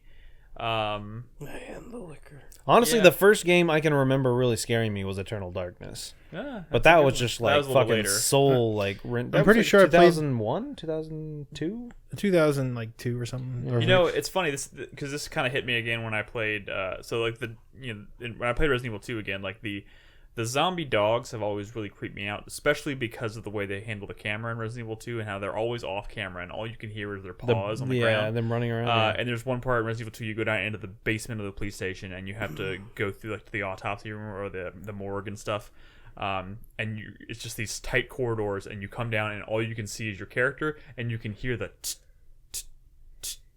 of them walking around, and I just like every time I do that, even this most recent playthrough, I get to the bottom of the stairs, I can't see anything past the edge of the camera, so I just sit there and I aim my gun and I just wait. And I was like, I'll wait all day. I don't remember what year it was. It was because I remember going to my cousin's house and playing like an Are You Afraid of the Dark game on PC. It had to have been pretty old, but it was like almost like a point and click adventure. But I remember it scaring the shit out of me. Man, I remember that show used to scare the shit out of me, and I went back and I watched an episode of it like a year ago, and I was like, wow. So The one with the clown is scary. when I was pretty young, somebody, I don't remember how or where or why, but somebody got me with, you remember those old like emails where they'd like show you a picture and they'd be like, what's wrong with this picture? Yeah. And you'd look at it for a really long time, and then they'd have like a scream. Yeah. Right? It's like, ah, right? I got exposed to one of those pretty young, and that was like the first real loss of innocence in my life.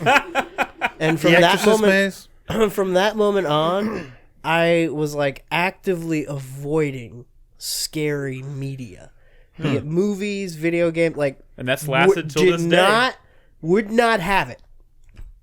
Only recently in my like adult life have I come around to like watching, like I got into scary movies when I was in college, and I'm like, okay, fine, I can do this now. Games, I'm way better now than I was when I started. You played a 4Player Crispy Friend recently game. went with me to see Hereditary, and I screamed like a little bitch. in Oh, that movie. apparently this game came out in '94. Wait, which game? Are You Afraid of the Dark Oh, game? wow. Wow. You know, he's asked me about earliest memories of playing a scary game. The original Silent Hill came out in '99. I played that. But the pretty demo close. probably came out in 98. Probably so. And when I played that, I remember thinking like, "Holy shit, this is demented and fucked up, and I love it." But it's scaring the shit out of me. What? Oh, Gamer Beck is so young. Or he's just trolling you. Probably trolling. Next question. Next question from the Metal Button. 1998 was a great year, Yes, it was but what's your most anticipated game of 1999? Silent Hill. I all don't the way. know I have what no games idea. came And that, out I in mean, yeah, 1999. I'm lucky that I remember that Silent Hill I came out in didn't prep '99 for because this. that's the only answer I have. Wait, didn't we say that one of the Final StarCraft Fantasies came out in '99? Wasn't it Final Fantasy VIII? 8. Probably 8. Maybe, Starcraft was maybe 8, Final Fantasy 99. VIII. That would then. definitely Both been of the it for me. StarCrafts came out in '98. Don't do Yeah. this to me. I have to look at a list. I can't answer that question. Yeah. I can't. You'll have to wait for Halo 1999. Maybe Soul Combat Reaver? evolved in 3 years. Oh, Like Save Kane Soul oh Reaver? wait, if this is '99, this might have been early enough that Oh, we have a list here. we were No. still waiting for StarCraft. I can't see Ghosts. that. Stop it. Chrono Cross came out. Well, that came out in Japan. Chris Davis, that list is so small. Yeah. Yeah, I can't There, read guys. it. Blow that I shit can't up. read it, Chris Davis. Wait, this is '99, right? Yeah. Scroll. Oh, Driver. I played a shit ton of Driver. Donkey Kong 64. Remember the hype? Remember Oh the my hype? god, guys, we should do a Click that They 1999. like link. I wanna mailed read people reception. videotapes. Yeah. Oh my god. Jeff Force Gemini. Jeff you Force- lame. Oh my Dude, god. Legacy of Kain Soul Reaver. Oh, Lunar Silver Star Story Complete is my favorite. of Donkey 99. Kong 64. Oh man. This is bad audio. It is bad audio. It's Chris just, like, Davis highlighted slowly Medal of looking Honor. at a list Ooh, and trying to Planescape pick out. Torment. Oh, Resident Evil 3 Nemesis. All right, we need to move on. I'm playing Rayman 2 for 1998 month. Holy shit. 1999 month. I call Pokemon it. Snap was pretty exciting. Quake for me. 3 Arena. I like how we're all. gonna This is lie. bad audio, but let's keep scrolling through. the Stop list it! and Chris reading off. Davis is doing it. Make Until it go Chris away. Davis closes the tab, we can't stop. I played X-Ray Alliance. Close That the was tab. cool. Let's move on. Next Okay, question okay. from Mr. Green Toast. Now that 1998 month is at its end, which games would you rate as your personal favorite to play during this month, and which one shocked you the most, good or bad? I mean, I think out of all, I mean, I've played 5 games this month. I think of all of them, I mean, Resident Evil 2 is still like an absolute joy to play. I had played that before though, so if I had to pick one that I had never touched before, I am really enjoying Banjo-Kazooie. I'm really enjoying that, but that could quickly change, like, because Thief looks like it has a lot of potential. What were your opinions on No One Can Stop Mr. Davis?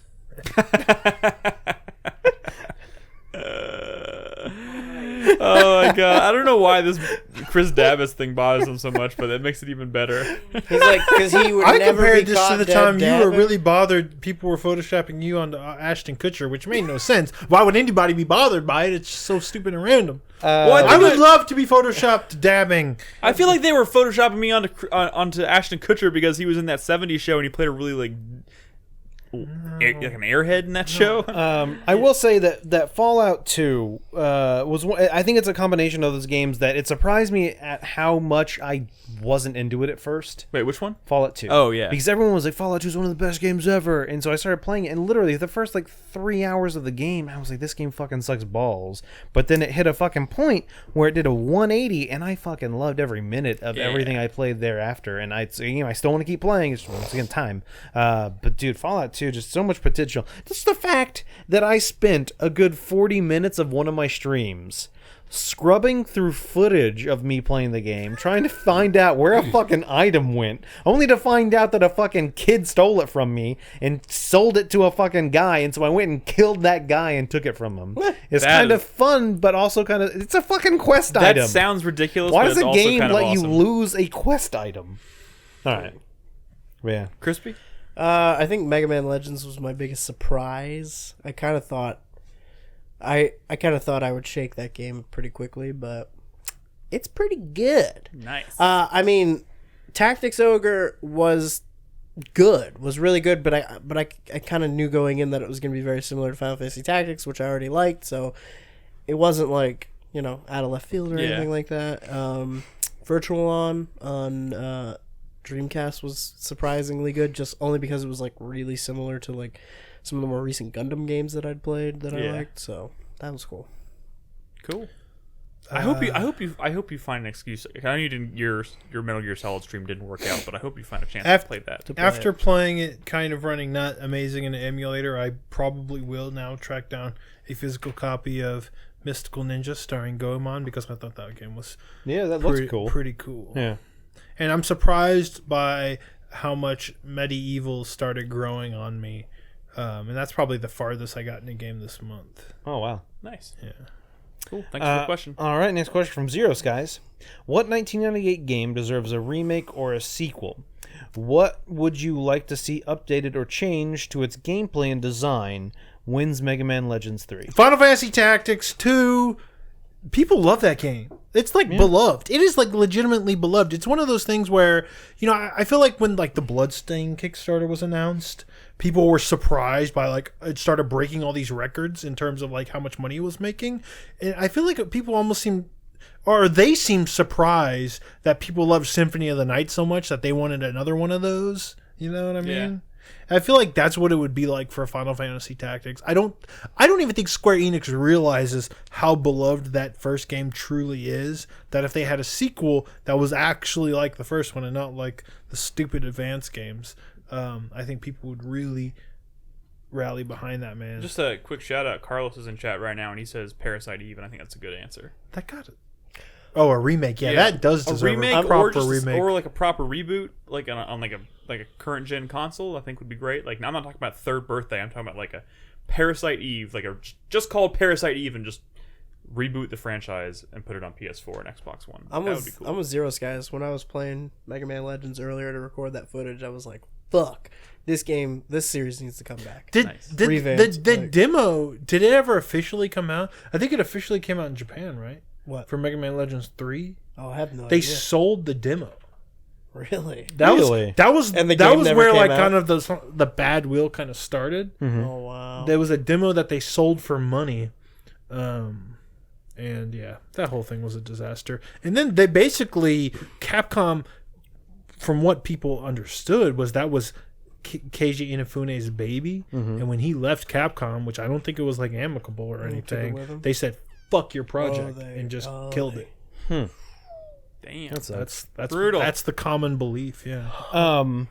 A remake of Suikoden 2 would have been nice. I mean, like Square Enix, like fucking remaking all their Final Fantasies and shit. But I don't see Konami anytime soon. Yeah, doing that. as far as I'm concerned, Konami just seems like they're kind of out of the.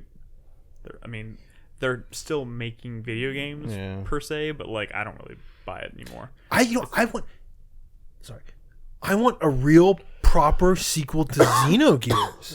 Xenogears is another really beloved that's a good JRPG, and probably the one I had besides Panzer Dragoon Saga, the JRPG, and I have played through this game before, but the one I had most fun with on JRPG night, I love Xenogears. And they've done the Xenosaga games, but those are really just Gears adjacent. stories. It's not the same. The mechs aren't as nearly as fucking cool. Give us a I feel like Octopath Traveler. It is yet another one of these games, just like Bravely Default, that probably kind of surprised Square Enix. Like, oh, people actually bought this? 1 million people bought this? Like, they have to understand that they could bring back some of their old JRPG franchises and do a sequel that is still maybe in this old school style. Give me some rough ass polygons. I don't care. Yeah. And I think they would do really fucking well, you know? All you need is the kind of marketing budget Octopath had. Also, obvious answer: Resident Evil 2, baby. Oh, yeah. Which that's is a getting good a point. remake in Yeah, it is. January. I can't wait to get back to my Resident Evil series run in September, guys.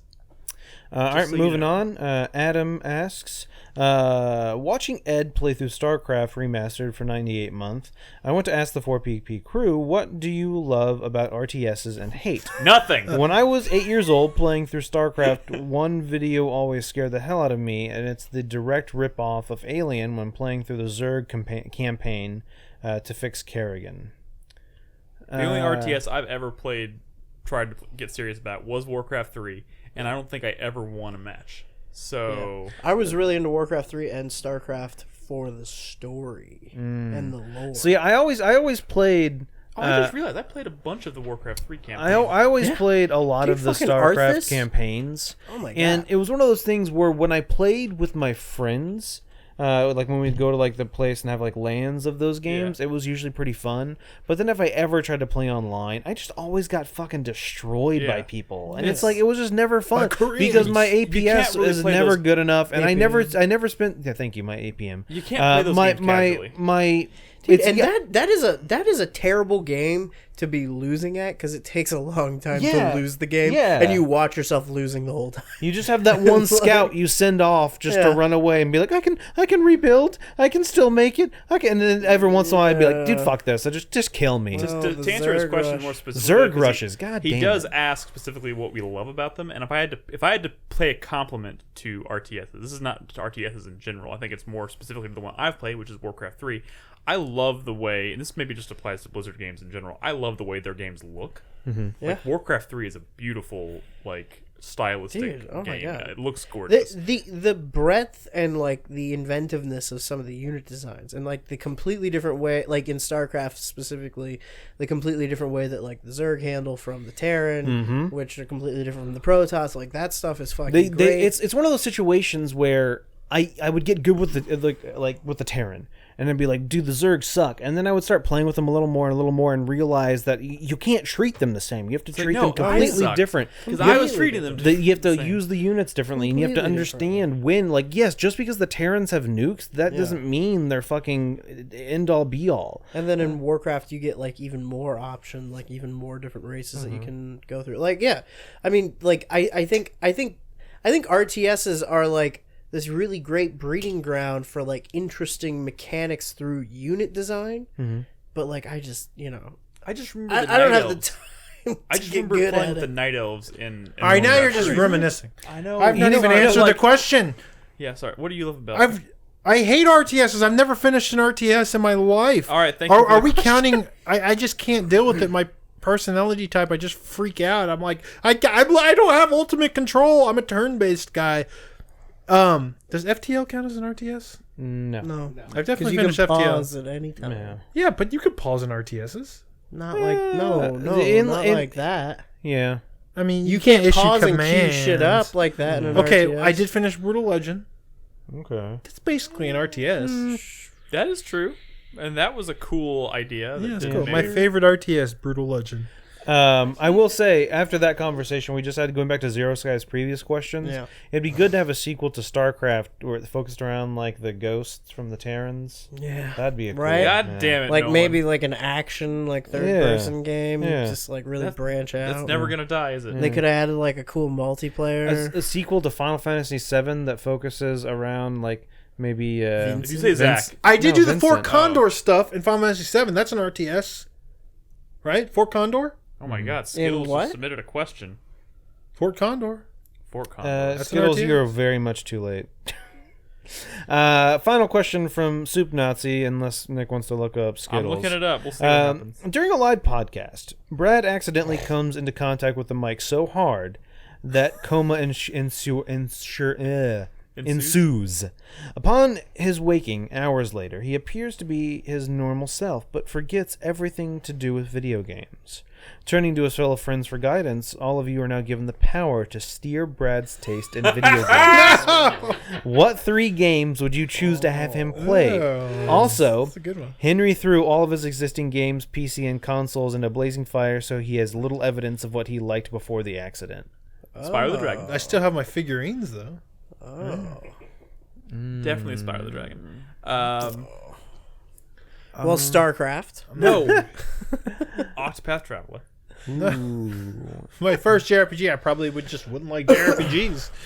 You want me to hate the genre? I mean, if we're being real, if we wanted to give him like exquisite tastes, Nick would make me play Singularity. Fortnite. Nolan would make me play Binding of Isaac. And Crispy would make me play Rocket League. you're not supposed to answer this would. question, Brad. Oh my god! I was going to say I'd would. make Brad play Fortnite. No. Yeah, I think. Yeah. It's your What if favorite Brad game, comes Brad. back? He just becomes. I'd be like a super popular Oh, what favorite is game. what's that? Oh, what is the Diablo like the Castlevania Lords of no, Shadows. shut up! Shut! No, the fucking.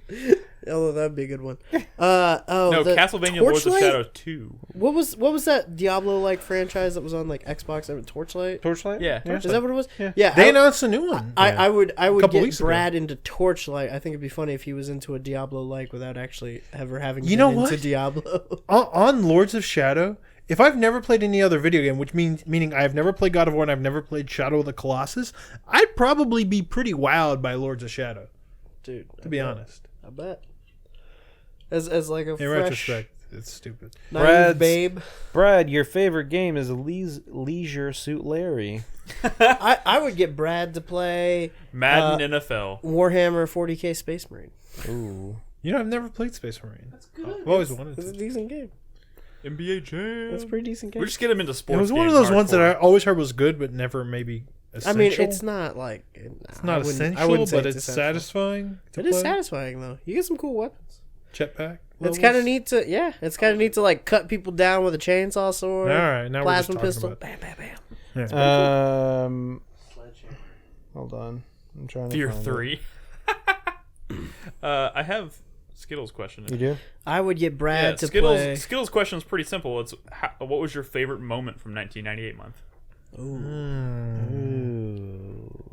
Which is actually harder than I realized it was going to. Dude, I think it's my conversation earlier when I realized that fucking kid had kid stole stolen your the shit. quest item. It was just the realization, because it's not like it's something that chat was like, maybe this happened. I fucking scrubbed literally through all of the content I have played of that game so far on like 2x, and then like skipping beats, looking every time I interacted with a merchant to see if I sold it to them, and just to realize that someone and I remembered earlier, because you can watch me talk about it on the footage, and I remembered walking into a building and seeing a kid bend over and do this, and I just thought it was like a weird animation. I didn't realize it was a kid fucking stealing from me. Oh man. I have an answer shit. to this question, but my answer is that it hasn't happened yet, because tomorrow night, starting at 7 p.m. Central Time, I will watch my child play his first video game, Spyro the Dragon, live here on the stream. Yesterday, he turned 1 year old, which means he's finally old enough to master Spyro the Dragon. Wow. Don't you think it's a little? He's a little old for it. Yeah, honestly, but My favorite. I want him to be able to finish the game. My favorite. Fuck you. My favorite moment is probably. I had mentioned earlier when I was playing Resident Evil 2 that I went down into the basement where you have to go through the morgue, and then you go into the morgue, and there's like a key card at the back of the room, but you have to walk. There's all these corpses on the ground, and there's all the doors to the morgue obviously are gonna like bust open, right? And I'm like, as soon as you pick up the key card, everyone's gonna come to life in here. And I ran back there, and I grabbed it, and I fucking did a quick turn, booked it out of there, and I dodged and weaved through all of the zombies and made it out of the room without getting touched. Wow. That was my favorite moment. I was like, I think mine was the moment that I realized that Nobody Can Stop Mr. Domino wasn't just some fucking bullshit jank game, and that there was actually like something interesting going on to it. The moment where it was as soon as we realized, the moment you realize like, oh, okay, there's It's a little like- bit of meat on these bones. I can hang my it's like hat the first on time I this. played Boom Blocks And and it's realized, called oh, this the- is actually fucking cool. And Blocks is amazing. It's got a badass name. No one can stop Mr. Domino. You know, like, yeah. Speaking of okay. which, I remember a game from Open Game Night that we forgot to mention. WWF Wars. Oh yeah. The Rock versus The Rock. Oh yeah. Yeah. That was That pretty was good. pretty fun, actually. Seeing Nick like really kick some ass in that game is like something You never. we don't experience very often when we get together to play games. And Shit. I mean, I'm kind of true. Yeah, you're right. It's impressive.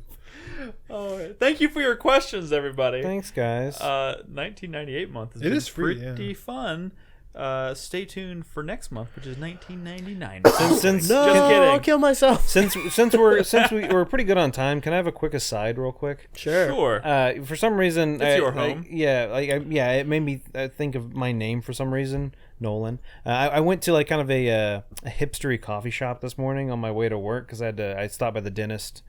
Just In for Marlboro? funsies. I off of 620. It's like Lamppost Coffee. But anyway, I go in there and I order my coffee, and the lady's like, "Can I get your name?" And I was like, By hoodies. "Yeah."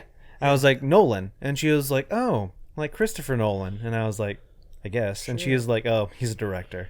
I was like, "Who the fuck do you think I am?" Oh I'm like, my God. a 30-year-old She guy, punked and you you think so I fucking don't know who hard. Christopher Nolan is? It's like a person who fucking I You have the think same chick name. You don't think I have no less than 3 friends telling me that Interstellar is some kind of Right? fucking artistic masterpiece on the regular? I was like, yeah, I know Christopher Nolan. Thanks, like I get it. The only like, thing that could have made that story better is if you you. were wearing your Christopher Nolan right? shirt. I was just like, okay. That is That was so good. Zoom. She fucking got you. Yeah. All right. Sorry. Anyway. Like that time someone tried to tell me how to pronounce Suikoden. Exactly. All right. Anyway, sorry. That was my quick aside. Cool. All right. It is time to wrap up the show with the 4-player minute. You know how it works. Hype, sweat, thank you, and fuck you of the week. Anything else, Crispy? No, we got it. All right, cool. I'll go. Of course they're all hypes because this is the season for hypes, man. Fuck yeah. There's some exciting shit. Hype that 1998 month is about to Over? be over and we can get back to streaming some fun modern games. Do y'all remember a few weeks ago, y'all were saying, I know what I'm going to be doing on Halloween. And I was like, well, I'm going to be doing something else, but I couldn't remember what that was. Yeah. I remember what it was. What's that? The season 2 of Castlevania is coming out right around Halloween. Oh, and yeah. getting pretty excited about Yeah, I it. just saw a tweet about I'm that. pretty excited because people are kind of hyped about Castlevania now Dude, with all that first all the season- Smash Brothers stuff. Like, There wasn't a lot to it, but it was Yeah. fucking dope. honestly, I'm gonna rewatch it. I want Bernadette to watch it with me because even though it's like, It was cool. it's still fucking. The story's pretty good. dude, The it was animation's cool. good. The Trevor's characters cool. are interesting. yeah, that dude, bar fight. Yeah, The cool. worst thing about that season is that it It's ends. 6 episodes. Like- Man, That's do I like, need to watch this? have you Yeah, not? you should watch it. Dude, Yeah. Nick, it's 6 episodes. It's super short, fucking but it's Played dope, enough dude. Castlevania. Yeah. You don't I even mean, have to play Dawn of Castlevania, honestly. It's good. It's so good. Yeah. All right, I'll take. If you don't believe us, believe Chris Davis. A dude fights with a whip. That's just cool. It's 4 episodes actually. It says Pocahontas. Oh, really? Shut up. Jesus. Oh, I thought it was like 6. Oh my god. They No, probably it's didn't only want to 4. go all the way in until they realized that it was going to be good. It's only or popular. Yeah, it's very bad. Oh That's god, trippy. dude! The whip scene in the alley. Yeah, like whip a dude's arm off or something. Oh no, I'm talking about like his like Oh, an eye. eye. It was an eye. Yeah. Anyway, yeah. Also, yesterday, The Messenger came out. Very excited about that. Yeah. Hyped about that. Yeah. The only thing is, I don't know if it's only on Switch in PC, but I'm struggling to play PC stuff this year because, the kid and where my PC is. Mm-hmm. But there's still no really good controls for like a very old school style action game like that. Mm-hmm. So I don't know. But I guess tied to that hype is that Hori Joy-Con's coming out at the end of next month. It's not too expensive. It doesn't have like rumble and stuff, so it's only like $25. But it has like a really good D-pad. Everybody says that the D-pad's really good, so I'm gonna get that. Speaking of PC stuff, my other hype. This was announced today. A standalone Subnautica DLC set in a frozen world. What? I didn't hear Yeah, about this. it got announced. Oh, shit. And that they've announced that they're starting to work on it. Frozen world? Is there like a layer of ice on top of it? Something like that. It's a different world, and like the best part of Subnautica is the design of that world, still haven't and finished like having a new world to explore in Subnautica is great. I've been playing a lot of that as well here and there, and man, I don't know if you know this, but Subnautica is like fucking incredible. Yes, so Brad. good. Bro, yes. you fucking Did you heard. find more copper?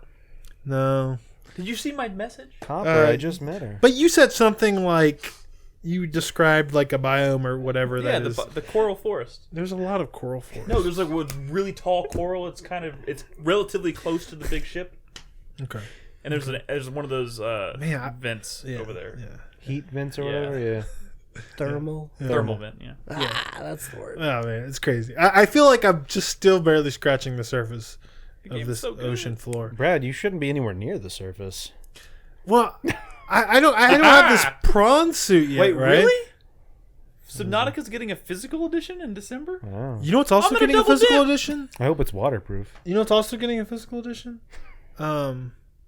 Onimusha. Damn it! You took. Oh, sorry. All right, Shit. I didn't say that. My final hype is for Valkyria Chronicles 4.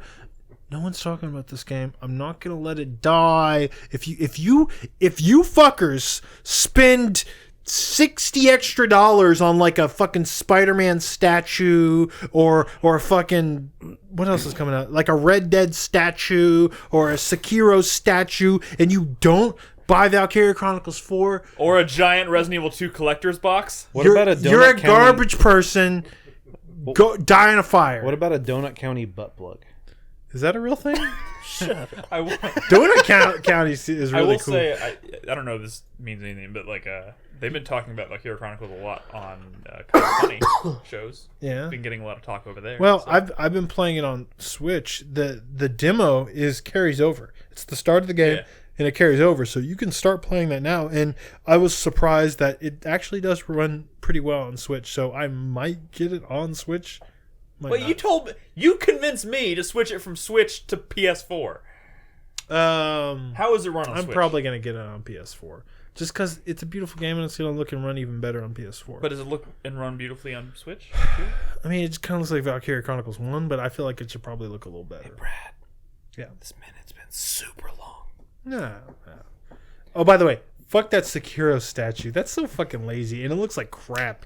All right, my 4-play minute starts now. My hype is kind of similar to Brad's. It's just the fact that 1998 month is over because there's so many fucking games. Donut County, I am super excited to play It's that. only like 2 hours It's long. on sale right That's now. fine. Yeah, I know it is. Right, knock that out this weekend. Spider-Man, super excited for that. There's like finishing Guacamelee. There's just so much that I'm kind of like ready to just fucking dig my teeth into. My sweat goes to my 1998 month games. There's only 2 of them, but I really worried that I'm not going to finish them. I'm not saying I don't want to. I definitely want to. It's just with so many other games coming out, and you know, we end of the year is right around the. I'm surprised Chris Davis hasn't emailed us about our say videos. that. Don't yet. say that shit. Don't say that. It's happening soon. It's so close. Like you act like September, it's guys. not, but it's tomorrow. October, November, December. Sunday. It's so after close. this month, we've got 3 more months, and then it's the end of the year. It's if you want, I can do it. no, Don't do it. don't.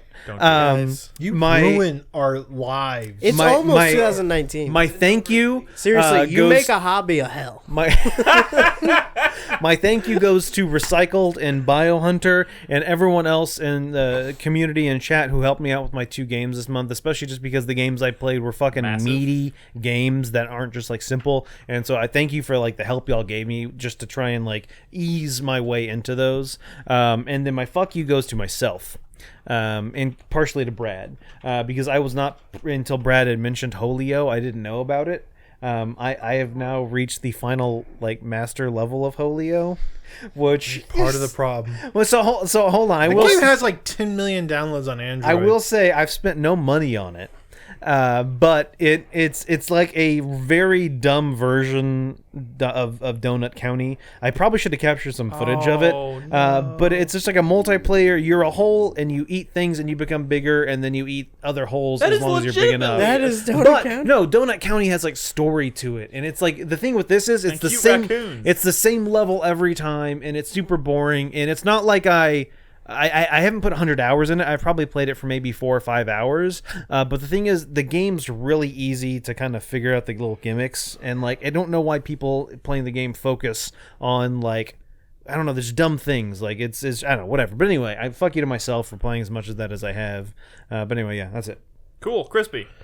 Bro, you ready for this? I'm so ready. My first type, obviously, I don't even have to say it. You guys already know what it is. You know Spider-Man. what it is. Spider-Man. No Man's Sky. It's fucking Spider-Man. It's Dude, No Man's Sky. I'm so hyped for Spider-Man. Spider-Man, dude. Oh my god. I puddles, can't man. What wait about the to puddles? I'm going to count every fucking puddle in that fucking game. And it's going to be There's some great. good puddle I'm memes, going to man. take measurement of their diameter, and I'm going to inspect how reflective they are of ambient light. It's going to be wonderful. And then you're I going to can't compare wait. it to the original E3 And then demo. I don't even know what the rest of the game is, so I mean, hopefully that'll just be a big surprise. My next 2 hypes, and every hype hereafter until this game comes out, is for Cyberpunk 2077. Like, I can't stop thinking about that gameplay demo they put out. I just can't get it out of my head. It's gonna ruin my life. I'm really sorry I did a poor job of It's fucking gonna counting ruin my Nick. Even your it. Do you see why it was so hard to even talk your about, though? like sliver of horribly described hope and joy was enough to like lift my spirits, and this is like the word being handed down from the mount. Like, I'm a believer. I'm going to spread the word. There was a lot of stuff to try and remember. Dude, from it's that so demo. How good. awesome is it that rich people health insurance equals armed like escorts? Dude, oh my god, like the ambulance and they got like the fucking gun. Oh my god. Yeah. Let's do a commentary It's so video. fucked up. And my fuck you for the week is not a fuck you, but it's more of a disappointed head shake and a come on, man. To the guy from fucking Birth Movie Death. I can't remember his name.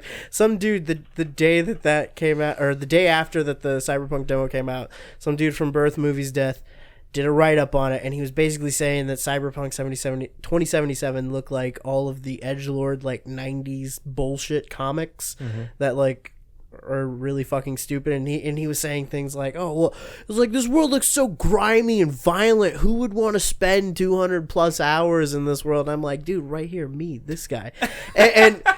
And like, I think he kind of like it's funny because he makes the argument that it looks like this like 90s edgelord comic shit, which I fucking hate. Okay, but when I say I hate that stuff, I'm usually talking about stuff going on in like the superhero realm, like stuff going on in DC and Marvel, because they were basically chasing the popularity of like the indie scene of the time, and the indie scene of the time was like really into stuff like Tank Girl, was really into, well, Spawn. I do fucking hate Spawn though, but was like kind of enamored with stuff like from the 2000 AD set, like Rogue Trooper and like Judge Dredd and shit like that, which really was like this like weird sci-fi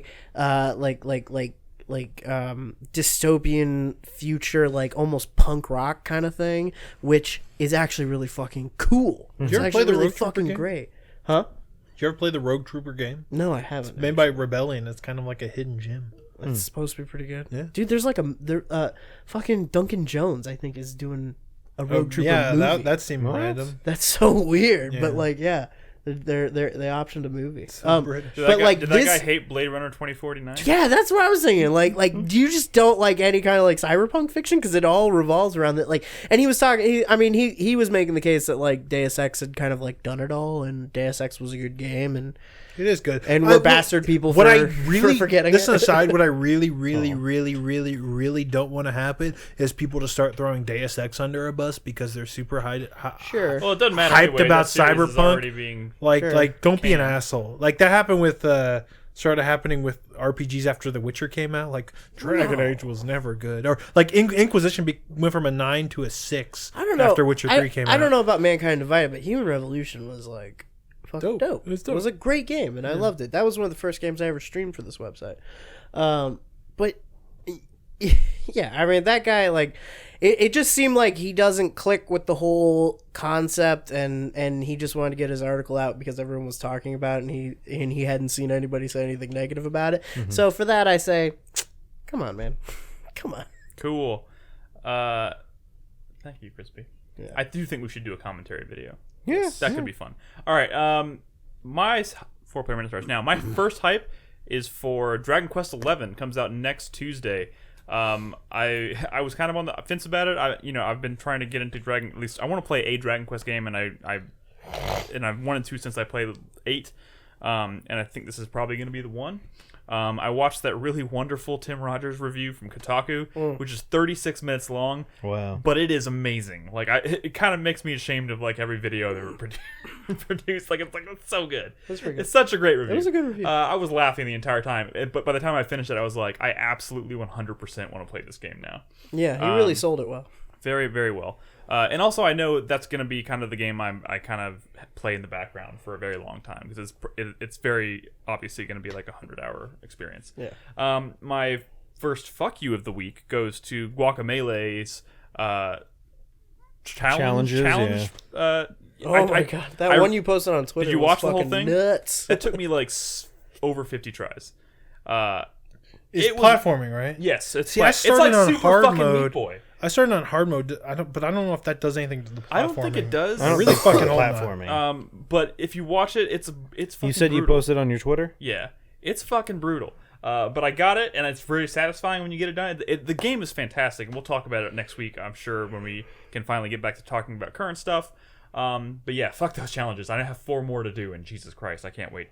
I'm really dreading finding out what the rest of them are. My second hype goes to Onimusha Warlords, which is being re-released on PS4, and I was Remastered, right? remastered and re-released on PS4. I was actually very surprised to find out too that I was partially it's kind of a sweat because I was like, why are you just doing the first one? Why not do like a collection, like bring back the whole like the trilogy?